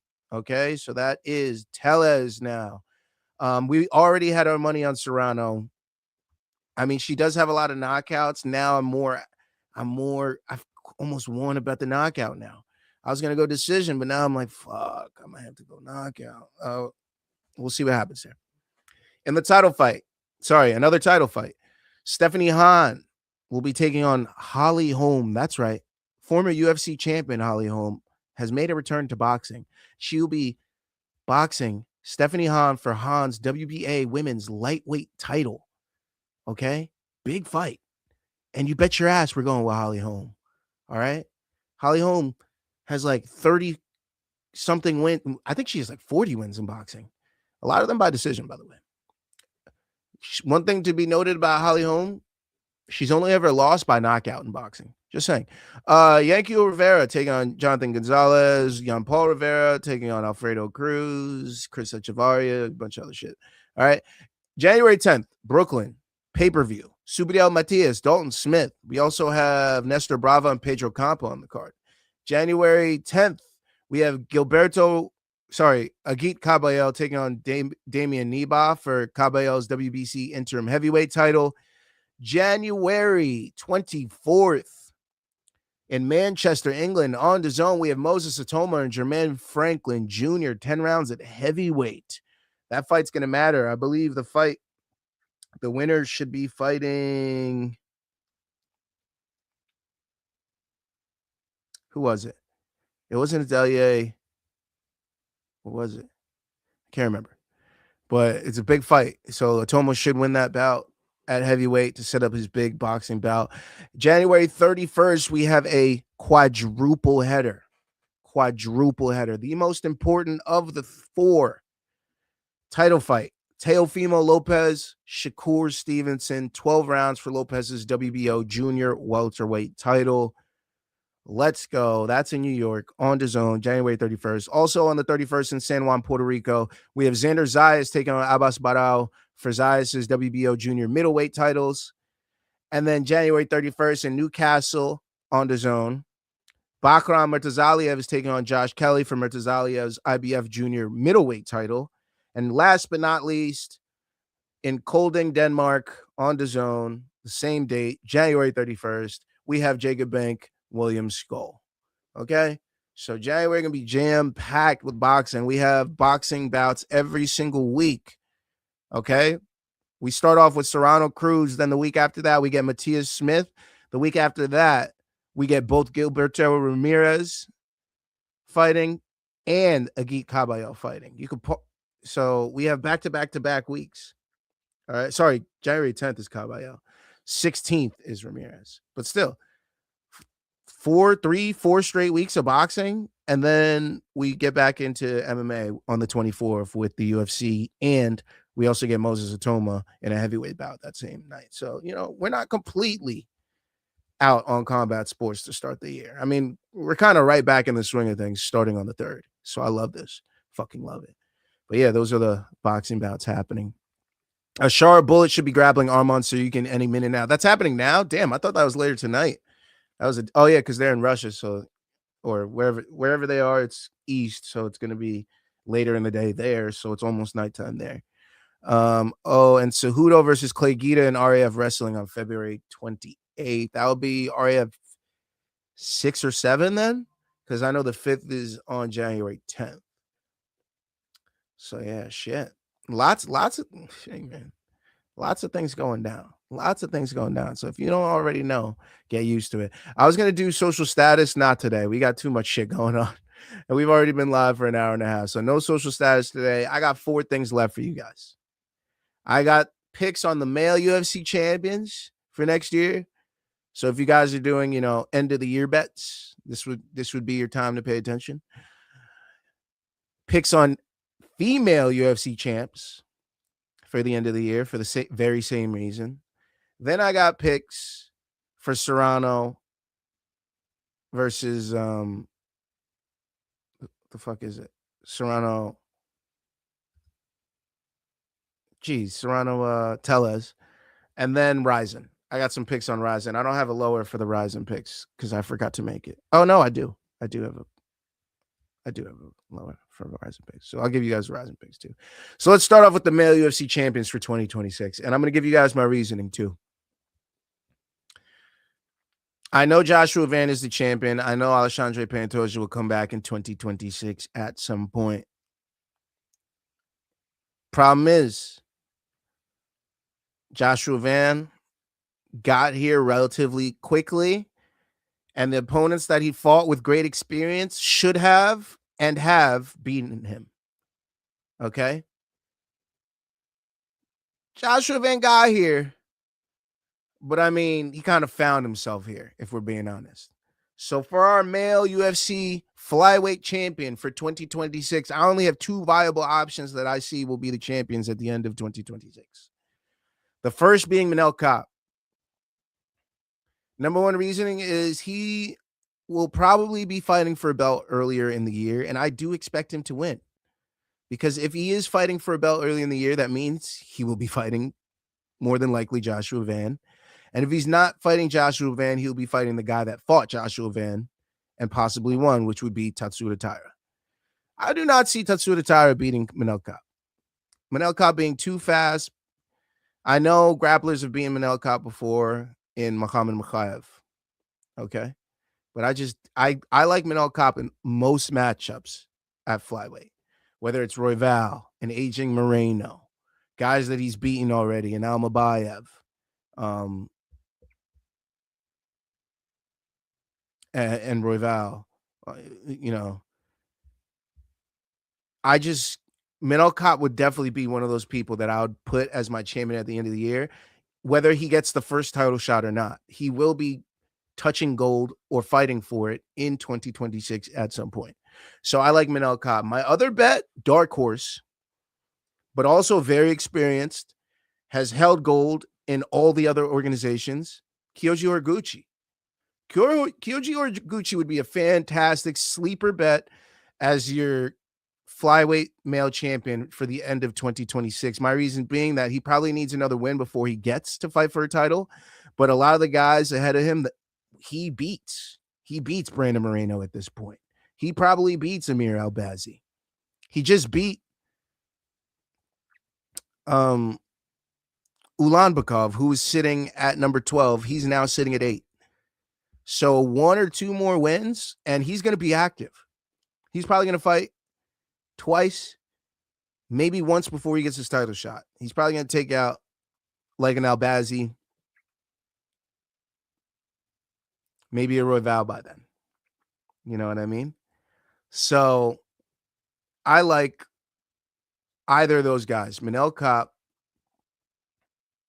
Kyoji Horiguchi, to be the flyweight champ at the end of 2026. And there's a chance that Joshua Van gets back in the mix. So yes, there's an obvious chance that Joshua Van gets back in the mix at the end of 2026, but I do not expect him to stay the champion throughout the entirety of 2026, which is why I wouldn't like to put the money on him. You know what I mean? I do like him to get a win in 2026. He possibly beats Tatsuda Taira, but I don't like his chances against Manel Kape. I don't. We've seen what an experienced power puncher can do to him. Shout out to our boy Charles Johnson. Free my man Charles Johnson, dog. Free my man Charles Johnson. They're trying to keep him down. Free my man Charles Johnson, bro. Damn. But yeah, those are my flyweight champion options. For bantamweight, I know what you guys think I'm going to say. You think I'm going to say Merab. You think I'm going to say Merab. How about try this on for size? Umar Nurmagomedov. You're like, what? Umar? Where the fuck does he? Where does Kevin Lee play in all this? Umar, bro. Think about it. Yan gets a rematch with Dvalishvili. If that happens, I like his chances to win. Even if Merab wins, Umar's sitting at number 2. After that fight, which will probably be a war, they probably take some time off. Umar probably gets a title shot later in the year against whoever wins. And the fact that Peter Yan can correct the mistakes that he made in the first fight versus Merab, and now that Merab has been proven to lose in that type of bout, if Umar can replicate that, which we know he can with the camp that he has behind him, he could definitely beat Merab a second time around. That being said, if Yan wins, Umar can beat Peter Yan in a striking battle. That's quite literally Umar Nurmagomedov's bread and butter.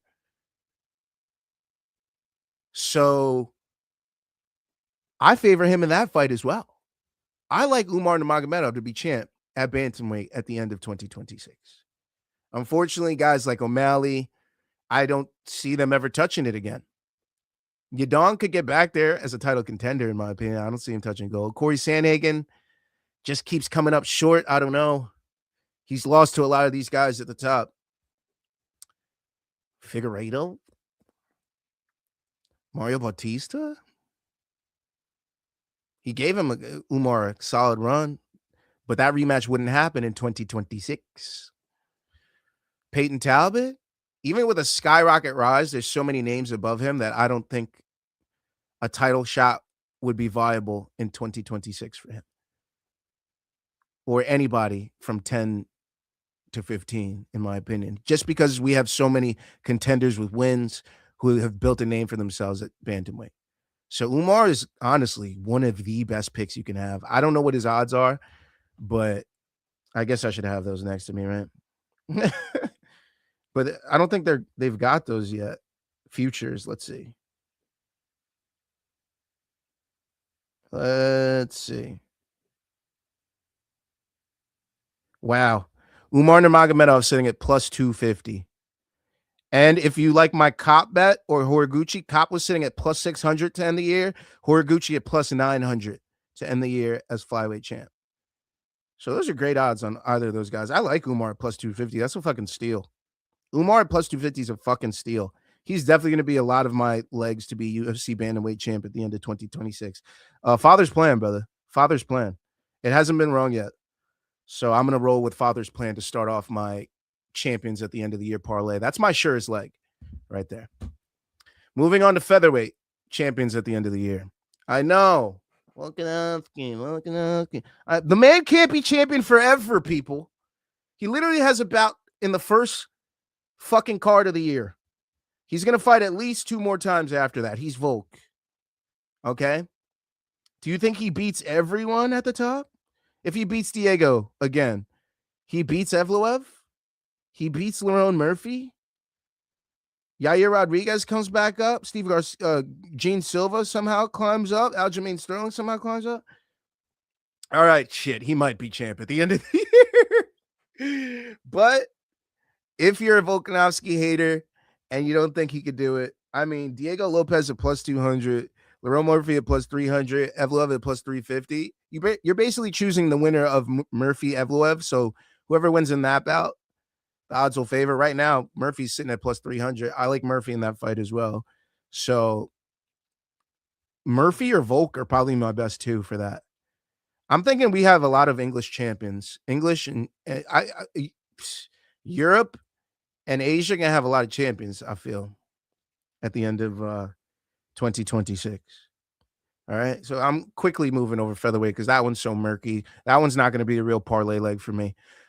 And neither is this weight class just because it's so murky. To be lightweight champion at the end of 2026, I only have 2 people, but one I'm removing from the race. So it leaves 1 and 1 only. I like Paddy Pimblett, brother.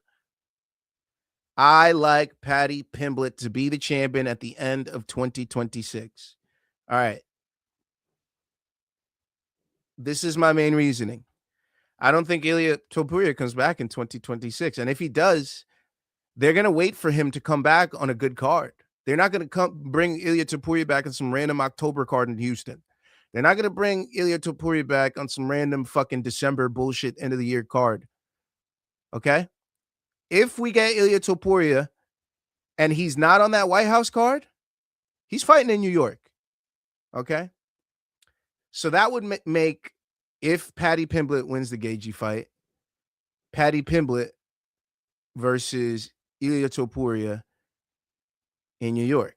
Because you got to think if Paddy wins, he's not fighting again in the next 3-4 months. He's enjoying his time as champion.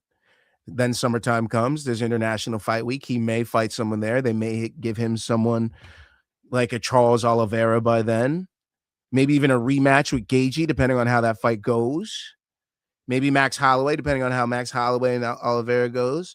There's a lot of options that I think Paddy Pimblett could still win in the middle of the year.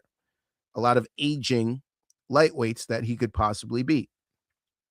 The only wrench in the plan is Arman Tsarukyan. But the reason Arman Tsarukyan isn't my champ here is because I don't think they give him that bout.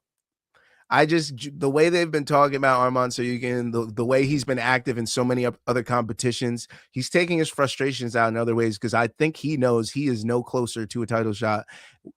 And he was so close to a title shot in 2025. He was literally hours from a title shot in 2025. So I think that's the reason we've seen him so active in other promotions, doing other things, getting his name out there, trying to create something for himself. But I don't see him being a champion at the end of 2026 at lightweight, unfortunately. And I don't see Ilia Topuria because I think he takes a lot of time off with his legal issues, yada this, yada that. Aside from that, they're going to wait to bring him back on a good card.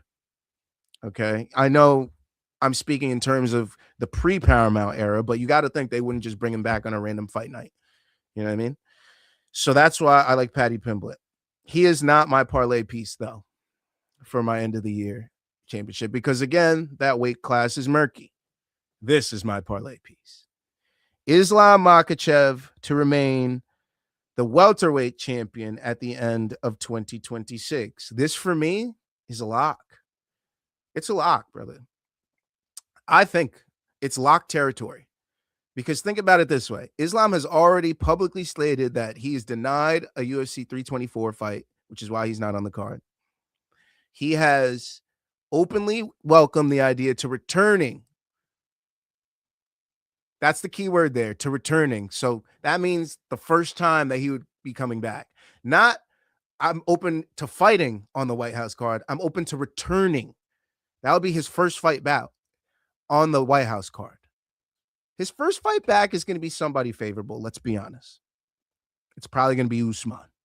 It's not going to be Rakhmonov taking a year off, coming off a decision win to Gary. It's not going to be Morales. He needs probably another win. He only took out Sean Brady. Pradas probably has a good shot, but they're not going to do that. Ian Machado Gary hasn't impressed. He's going to have another fight. So it's probably going to be Usman Makhachev, White House range, middle of the year, International Fight Week, White House range. And he's probably going to win. Now, does he fight again in UFC New York? Does he go back to New York, or is there another card towards the end of the year for Makhachev? We've seen in the past that those fights in the middle towards the end of the year, they don't really get taken. I could see a coast year for Makhachev where he fights that one time at the White House, is the champ at the end of 2026, and makes everyone around him fight. Rakhmonov, he makes Rakhmonov do his garbage, fighting guys like Morales, fighting guys like Gary again, Pradas. Even if Ilia Topuria moves up, the only way that fight happens is in New York, and completely honest, I still have Makhachev in that fight at welterweight. So Makhachev is my second parlay leg for my UFC male champions of 2026. So right now, what is it? It's Umar, and it's basically the father's plan end of the year parlay. Right now, it's in at plus 425. Okay, so plus 425 for Umar and Islam Makhachev to be champions at the end of the year. Now, we have 3 weight classes left for the men. At middleweight, I like Nasruddin Imavov for a couple of reasons. I've been hearing things that that Khamzat Chimaev wants to move up in weight. I've been hearing things that he wants to challenge Bejeda, all these other things. And he's a big guy. I can't assume that he wants to cut all that weight for too long. So I could see a world in which he just quickly got the middleweight belt and immediately goes up and fights at light heavyweight. So my reasoning for that, and for Imavov becoming the champion, is he's also publicly denied wanting to fight Imavov because of the whole Dagestan Chechenian thing. So them not fighting leaves me to believe an interim possibility is there, or that Khamzat just won't fight at middleweight. And I like Imavov's chances against a lot of these guys with the way he's been performing. I mean, Hernandez got a tough fight ahead of him with Strickland. I don't like Strickland getting back to the belt. I don't like Bahalio with his last performance. I don't like DDP getting back to the belt. So Imavov is like primo. I feel like the only way Khamzat remains the champ is if he's just so inactive, maybe fights once against Lord knows who. Like a Brendan Allen or something. You know what I mean? But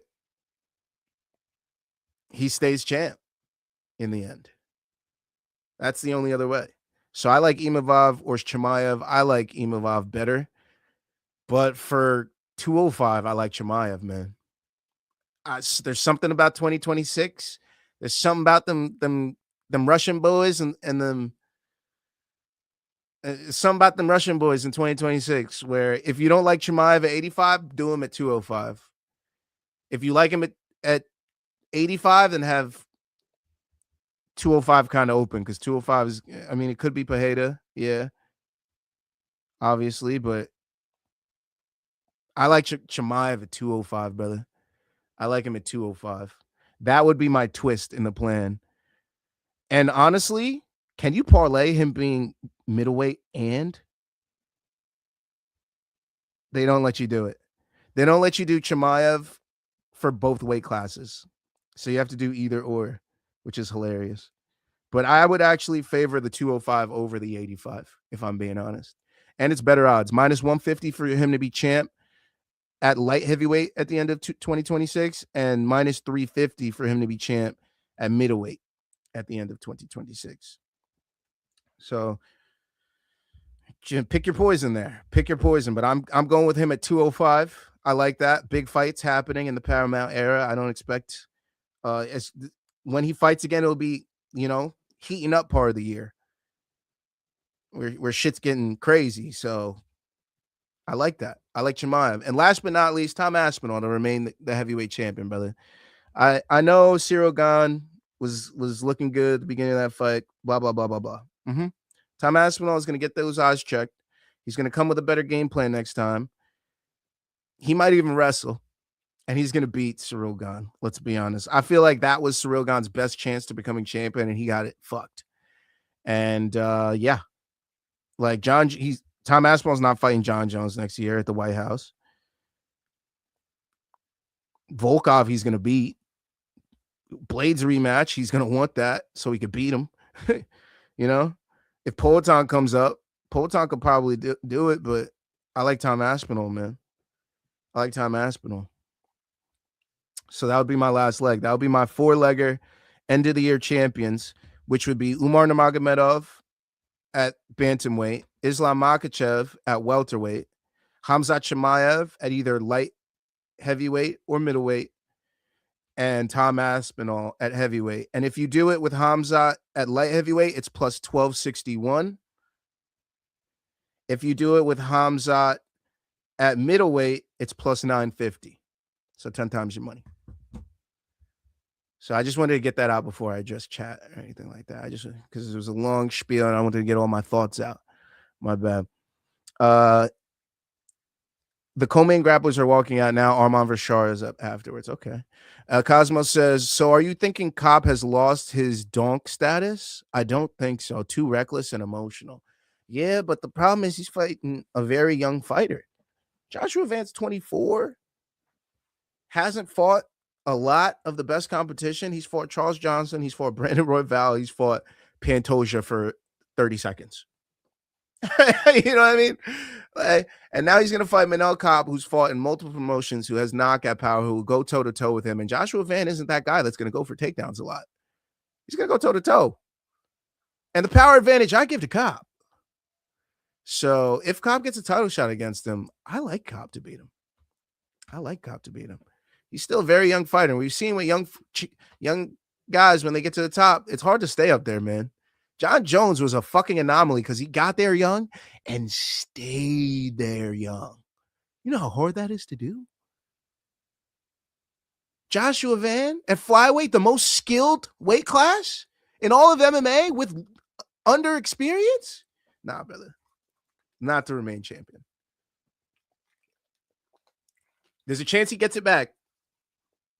But I just couldn't take him to be champ at the end of 2026. No way. Not me. Can't do it. Umar gets a close decision win over Yan in October pay-per-view in the Middle East after Yan beats up Merab again in late spring. Like that. Hey, that's literally what I pictured, to be honest. Or Merab getting it back, but losing to Umar, and Umar gets his revenge. Either way, I see Umar winning, being champ at the end of the year. He beats Lopez and Murphy. So Volk is a solid leg. If you like him to remain champ, because there's also a world where he retires and they don't have an interim belt at the end of the year, but they have it to start the next year. You know what I mean? Like he might, we're like, Volk might fight one more time. Like we might see him in December. He retires in, let's say, November. Not enough time to set up an interim bout in December. So, and not enough events left. So boom, he's the champion on January 1st. You know what I mean? He's not stripped yet, but there's a way. There's a way. If Volk retires, and obviously he can beat a lot of these guys. So Volk is a champ at featherweight. It's not a bad bet too. He's plus 170 to remain champ at featherweight. So if you want to throw him as a leg, shit, that parlay looking sweet. A $10 parlay on that will probably bring you back like 300. So imagine throwing like 50. I usually throw 50 on my futures. So like I have Spurs to win the championship, $50 to win $1,000 right now. It's growing. It's not like the total bet will be to win $1,000 right now. It's probably at like 150 or some shit like that because they're doing well and beat last year's champs twice. But yeah. UFC likes Topuria, so they are willing to wait for him to get his shit together before fighting Paddy later in the year. Ilya knocks out Paddy. Yeah, but what if this stuff with Ilya is even more serious than we thought, and we don't even get to see him next year? What if the allegations get crazy? Legal proceedings get crazy, man. Legal proceedings can take a long time, and you don't want to be focusing on a fight when you're focusing on legal shit, when you're focusing on keeping your kids, when you're focused on keeping your estate and your cars and how much money you make every month and your alimony and your child support and all that shit. That's been the downfall of more athletes than anything. Wags. Wags have been the downfall of athletes more than anything, more than drugs. Actually, drugs up there too. More than money, more than gambling, more than anything. It's been the wags, brother. Whether it's treating the G's over the Waz or whatever, but or the Waz getting pissed off that they even have G's, but yeah, man. Wags will fuck your shit up real quick. That's one of the closest things to you. So when the string gets pulled, all the threads are coming out.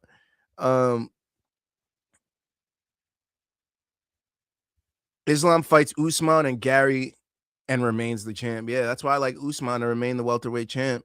I like minus 200 is a steal. Steal. I thought that shit was gonna be -4. If you've seen some of the futures I had last year, bro, let me peep. Let me peep because they're not dead. Yeah, it's not the first, so but they're all dead. Trust me. Trust me, they're all dead. And bro, I just missed out on Paddy because some of these have Paddy as the champ, is champ at the end of 2025, and he's fighting to start 2026. I'm like, fuck, that would have set this one. Bro, this one hurts the most. This one was Tom Aspinall champ, heavyweight -130. Makachev champ at welterweight +400. Ilia Topuria champ at featherweight -175. Just missed on that.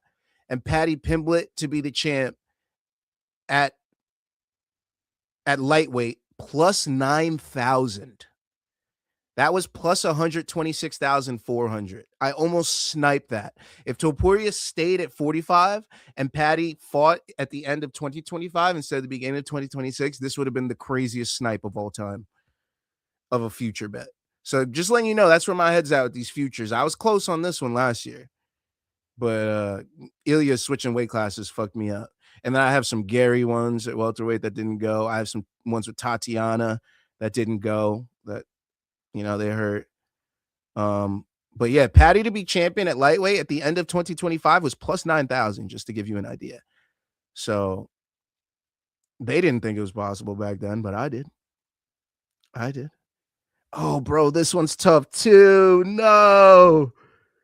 Oh my God, this one's tough too. I had the Paddy Pimblett lightweight +9,000, Topuria featherweight -175, John Jones heavyweight +110, Pereira light heavyweight -120, Hamzat Chimaev at middleweight -200, Merab Dvalishvili bantamweight -350, Kayla Harrison bantamweight -300, Valentina Shevchenko flyweight -125, and Suarez +140. Bro, I was so close.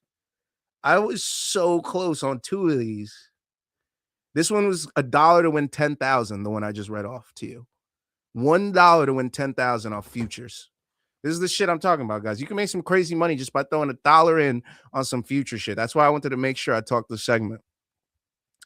All right. Dean Thomas called it the worst thing for middleweight title is for Hamzat getting the belt because he's only fighting once a year. Yeah. And I think Tyra getting the featherweight title shot is next, or no, that's what I'm saying. So if Tyra doesn't beat Joshua Van, Cop getting the next one might be able to. You think Van could make it through both those guys?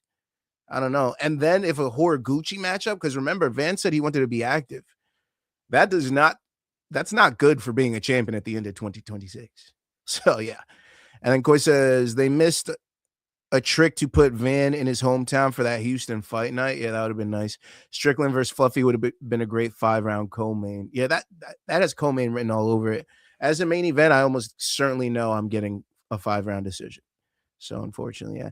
And Cosmo Kramer says millionaires not signing a prenup in 2025 is crazy dumb. Yeah, like wild to be doing. Love is great, but being smart is better. Bilal, remember the sex. Muhammad says, yo, shout out whoever gifted me a sub. Happy New Year, y'all. I believe that was Richland Forward. Bilal. So welcome to the membership family. But yeah, those are all my champs. I'll be placing that bet in the next 2 days. I'll be waiting. Actually, no, I might place it New Year's Day or like right before the New Year starts. I might place that to get best odds. But yeah, I'm definitely gonna have a couple. Last year I went crazy with them. I think I'm only gonna do like 3 or 4 for this year, and then a couple will have the 3 or 4 will be because I have 2 that are the same, but one with Hamza at middleweight and one with Hamza at light heavyweight. So yeah, that'll be with my luck. He'll vacate and just not fight, and I'll be like, great, just fucking great, killed them both. Killed them both, Hamza. Oh yeah. I read that one. All right, female champs. This is where this should be a parlay of its own, if I'm being honest. I parlayed them with the guys last year, and it fucking boned me. I had Tatiana in most of them, so they're all dead. Okay, not a good look. Not a good look by any means. But for the female champions, let's start with the low weight classes, shall we? There's a couple grapplers that I think could take out our female champ. I know Darren's great, blah, blah, blah. The problem is she's a strawweight. They're going to march her out a couple times. She's not going to get that luxury of being, oh, I fight once or twice a year. No, honey, you're a strawweight. We marched them strawweights and them flyweights out aplenty. Okay? Unless you're Weili and have afforded yourself the ability to not fight multiple times, you're fighting multiple times. I'm sorry to break it to you. So, the fact that Weili failed miserably, and miserably is the exact right word for her bout at flyweight. One can only believe she's coming back down to strawweight. And the girls couldn't beat her then. I don't expect them to beat her now. I like Weili Zhang to be the strawweight champ and reclaim gold by the end of 2026. She's going to take some time off, get right. She might go up to 125 again and give it another go. And in that case, I know she burned me this year, but I'm riding that motherfucking train again, baby. Tatiana Suarez. I chose 2 girls that can grapple. Weili Zhang, obviously very strong, can take you down, beat you up, can beat you up on the feet. If she comes back to 115, that's a clear win, right? But Tatiana Suarez, if there's anything that's going to beat Mackenzie Dern, it's somebody that could hold her down and stay safe and beat her up with some ground and pound. It's Tatiana Suarez. I like Tatiana Suarez's chances. At plus 500, shit, I really like her chances. So yeah, Tatiana Suarez would be my pick for 115 pounds. Now, for 135 pounds, I'm trying to find women's flyweight on here. I can't find it. Huh. That's weird. It's really weird. Why is that not there? But anyways, if it's flyweight, you already know who we're choosing, brother. It's Val. She beat all these other girls. Who am I supposed to be worried about? Tell me. Alexa Grasso? Been there, done that. Aaron Blanchfield? Okay. A little pepper on that, but I think Val could solve that test real easily. Walk out there with flying colors. Natalia Silva? I still think she's a little undersized, in my opinion. Fioro, she already beat. Macy Barber looked good, but Rose, they're friends. I like Val to stay the champ. Now, if you're worried about what happens with Val, if she goes up, if she stays a champ, That would be best case scenario because if she's not active at flyweight, she could stay champ, make motherfuckers fight for an interim and still be the champ. You know what I mean? That's another reason I like Val. So I like Val at flyweight, but the real moneymaker is here, baby. Bantamweight. Who do we pick for bantamweight? Do we go with Kayla? Do we go with Amanda? Do we go with Val possibly moving up and taking one of them on in a super fight?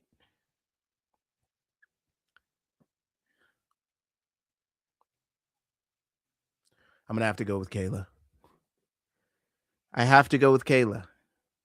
I just have to. It just makes the most sense for me. Amanda Nunes, when she lost to a grappler in Juliana Pena. Juliana Pena got dog walked by Kayla Harrison.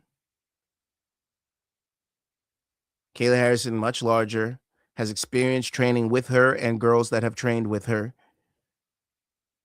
Is the younger fighter in terms of career and miles. Probably an age too. And is not coming off a ridiculous layoff.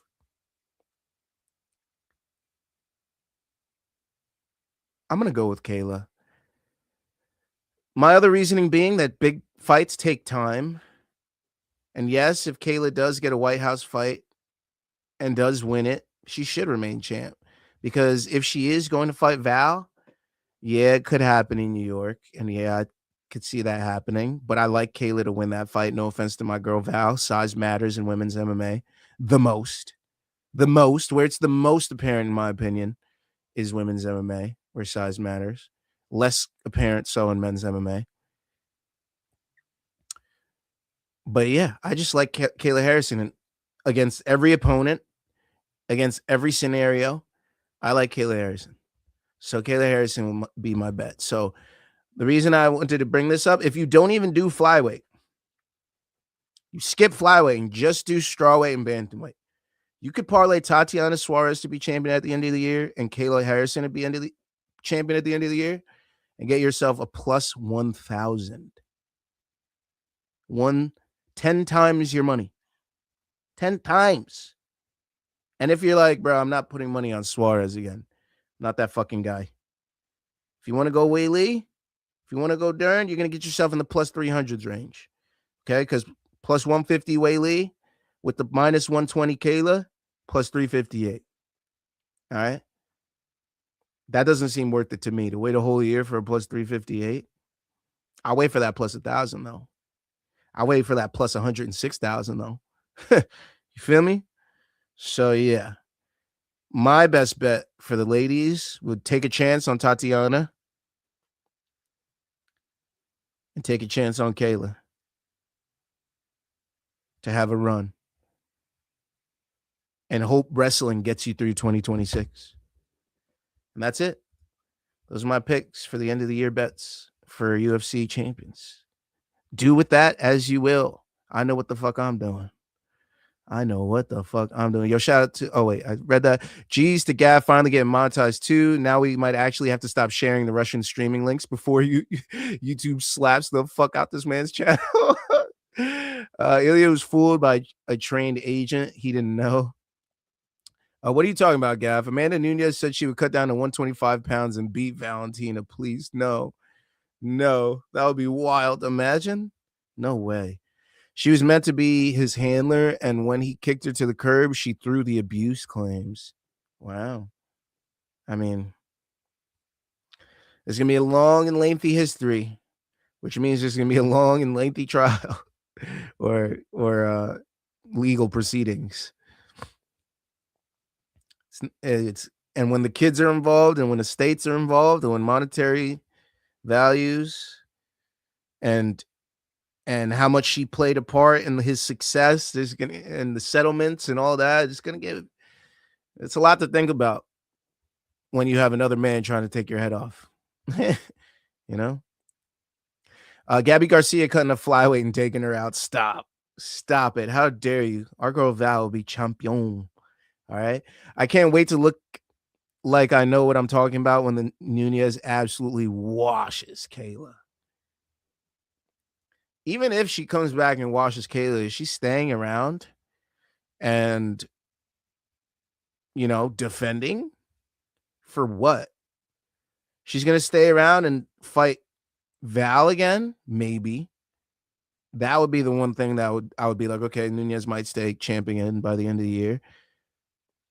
Was she going to fight Raquel Pennington? She's going to stick around to fight Raquel. She's going to stick around to fight Norma Dumont. Juliana again. I know she don't want to fight that loudmouth again. No offense to her, but that's how she thinks of Juliana Pena.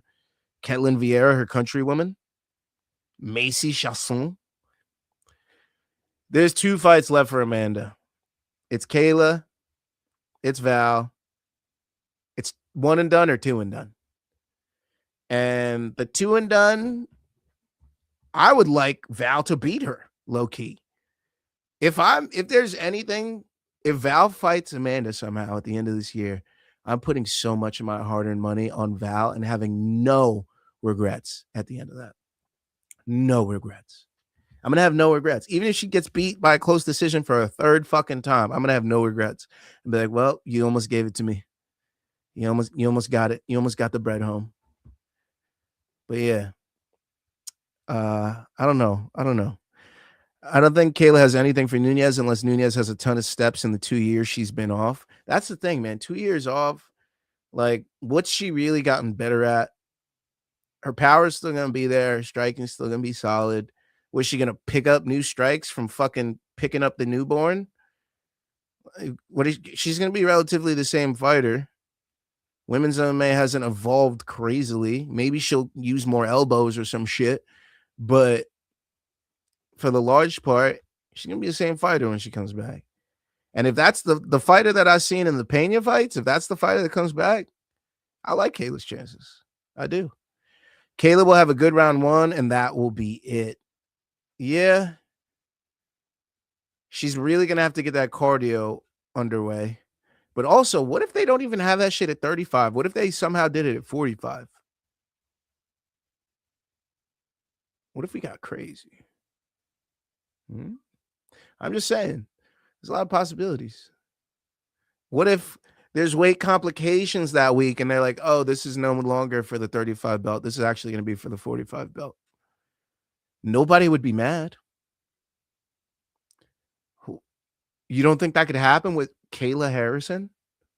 You've seen her on the scale. Hey, man. All I'm saying is there's a world where Kayla is still the champ at 35, and I feel like every route kind of points to Kayla still being the champ at 35. Like, even if Amanda beats her, what if she just vacates and then Kayla has a fight against Val for the belt at the end of the year? What if Amanda doesn't stick around? There's just so many ways where I'm like, Kayla could still just be the champ, like, even if she loses. So Rose Namajunas is a sleeper pick at that 125 pounds, especially if she beats Natalia Silva at 324. Probably great odds, and she's a rare, popular women's fighter. True, and they will just throw her in for a title shot. The thing there is, if Val stays, they're eventually going to fight, and Val wins that fight. If the only way is if Val goes, she's still going to have to fight an Erin Blanchfield or a Macy Barber. That type of fighter.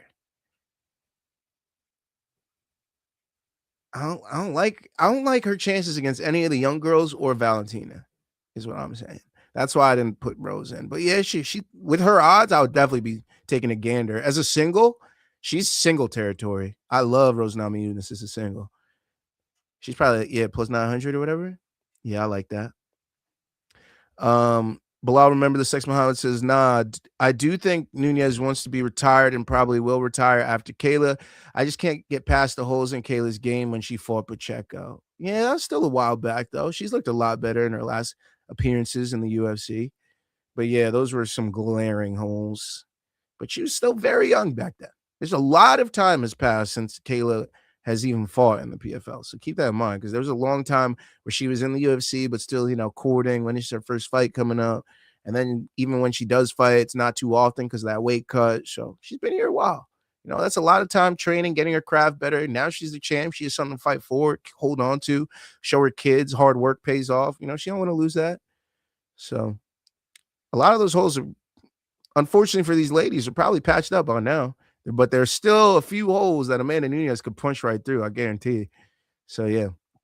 And obviously Pacheco and Nunes are very similar, minus Pacheco being 10 pounds heavier. Yeah, agreed.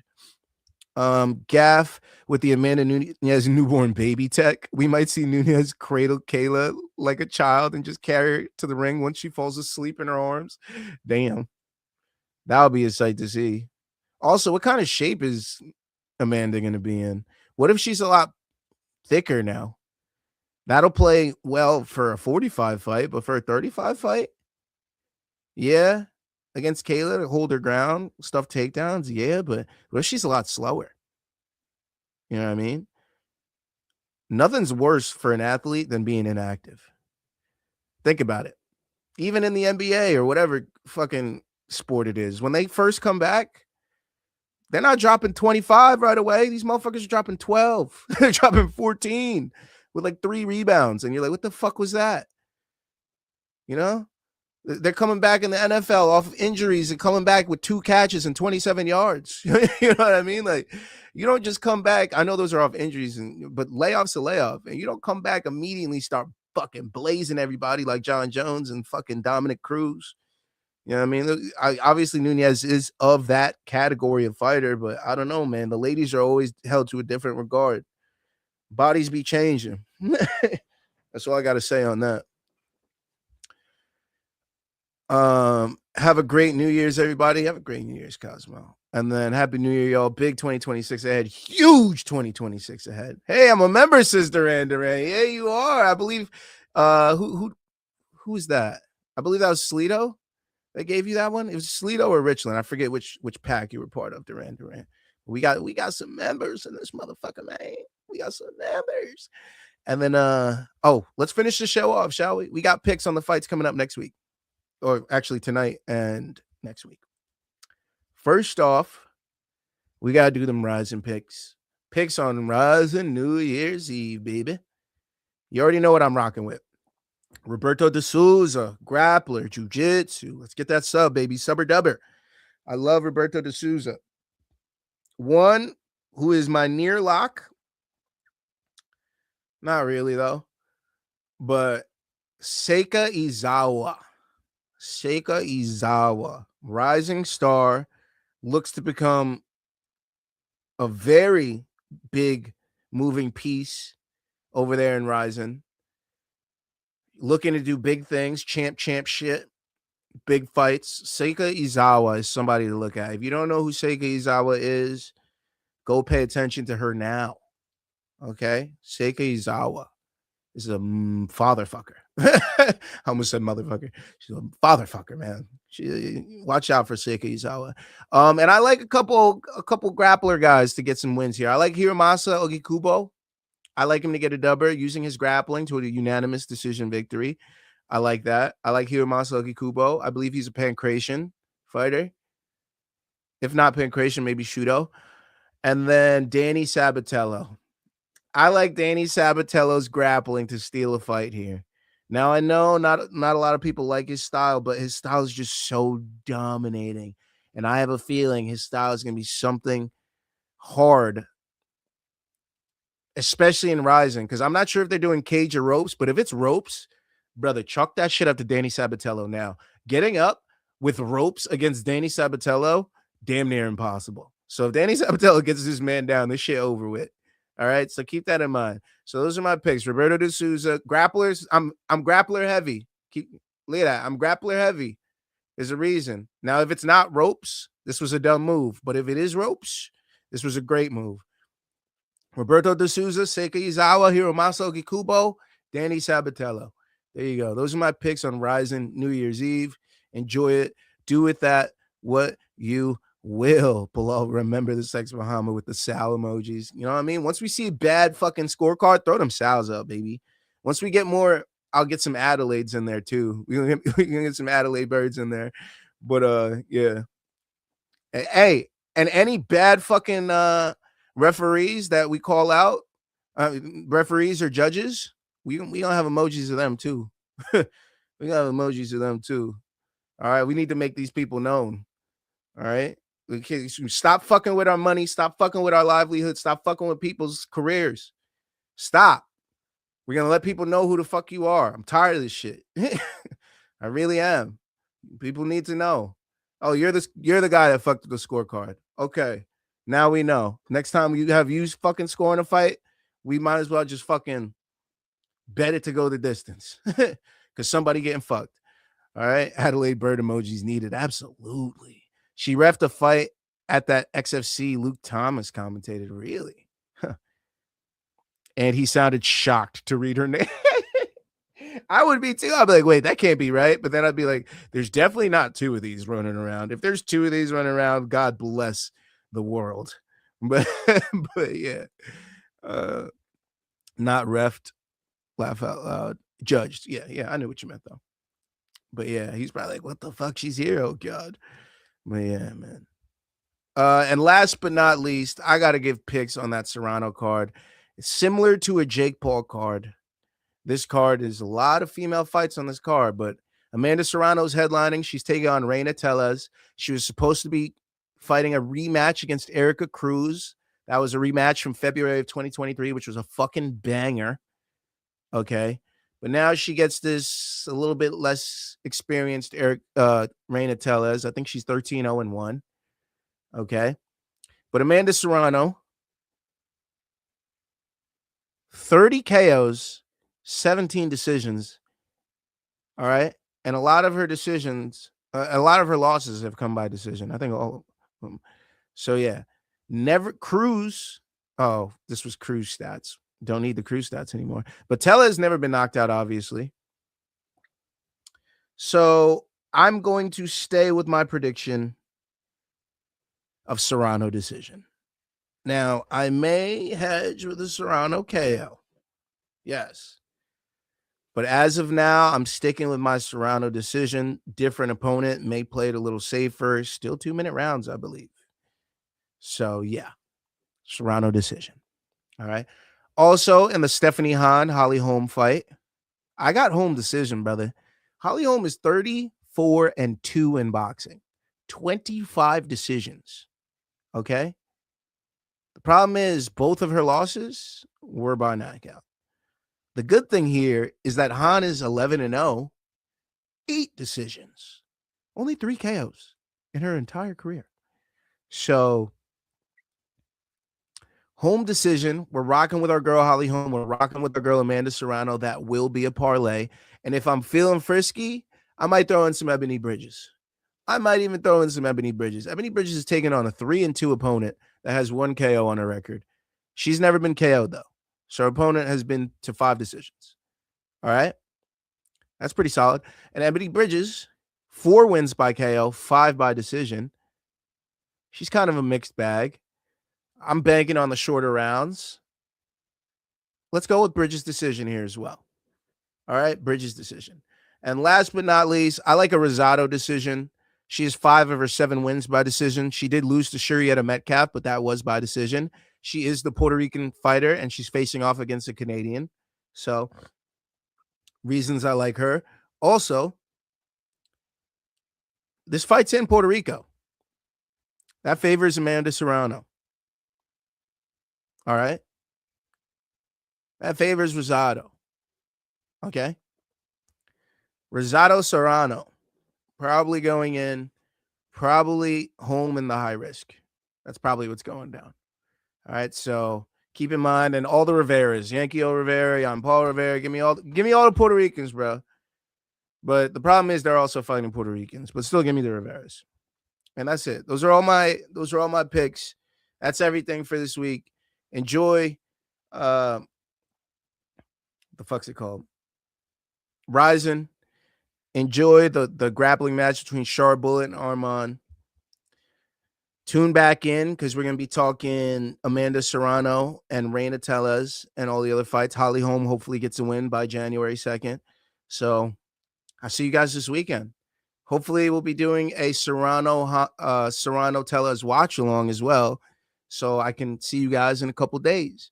But appreciate all the new members. Appreciate everybody in the chat. Bilal, remember the Sex Muhammad, Cosmo Kramer, Duran, Octopus with No Friends, Koi Fruitane, Lazy, Gucci Mamba, Anime All Day TV, 6703, Richland Ford, Sleeto, giving up all those memberships. Brandon M. Alexander, welcome. Nikki V89, always popping through. What am I missing? What am I missing? What am I missing? I know I'm missing at least 2 or 3. Come on now. John Ray, appreciate you. Appreciate you, brother. Christian L, appreciate you too, brother. What else? What else? I knew I was missing at least 2. There we go. What else we got? What else we got?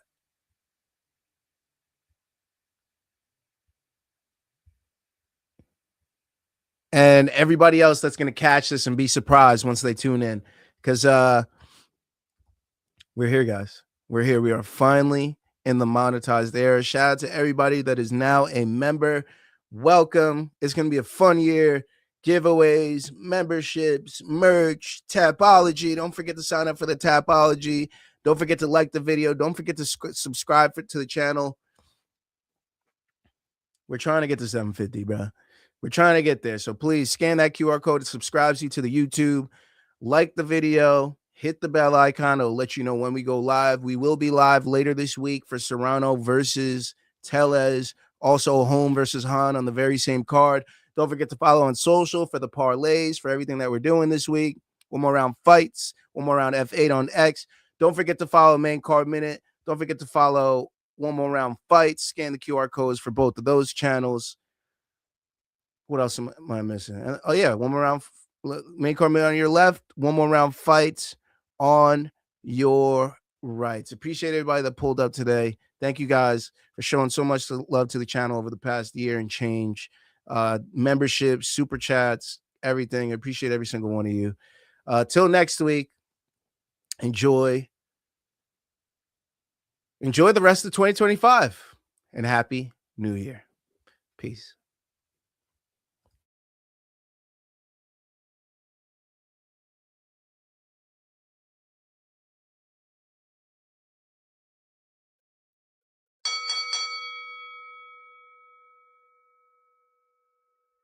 Then you will deny I'm a sick talent. Whole music industry is imbalanced. I just managed to smoke weed and get panties and I pull. Plus I'm really not a chick magnet, but I'm cool. I am back at it. Love crime, I have savage. I already lost my mind and I crash planets. Yes, I do it all the time and I can't stand it. I am back at it.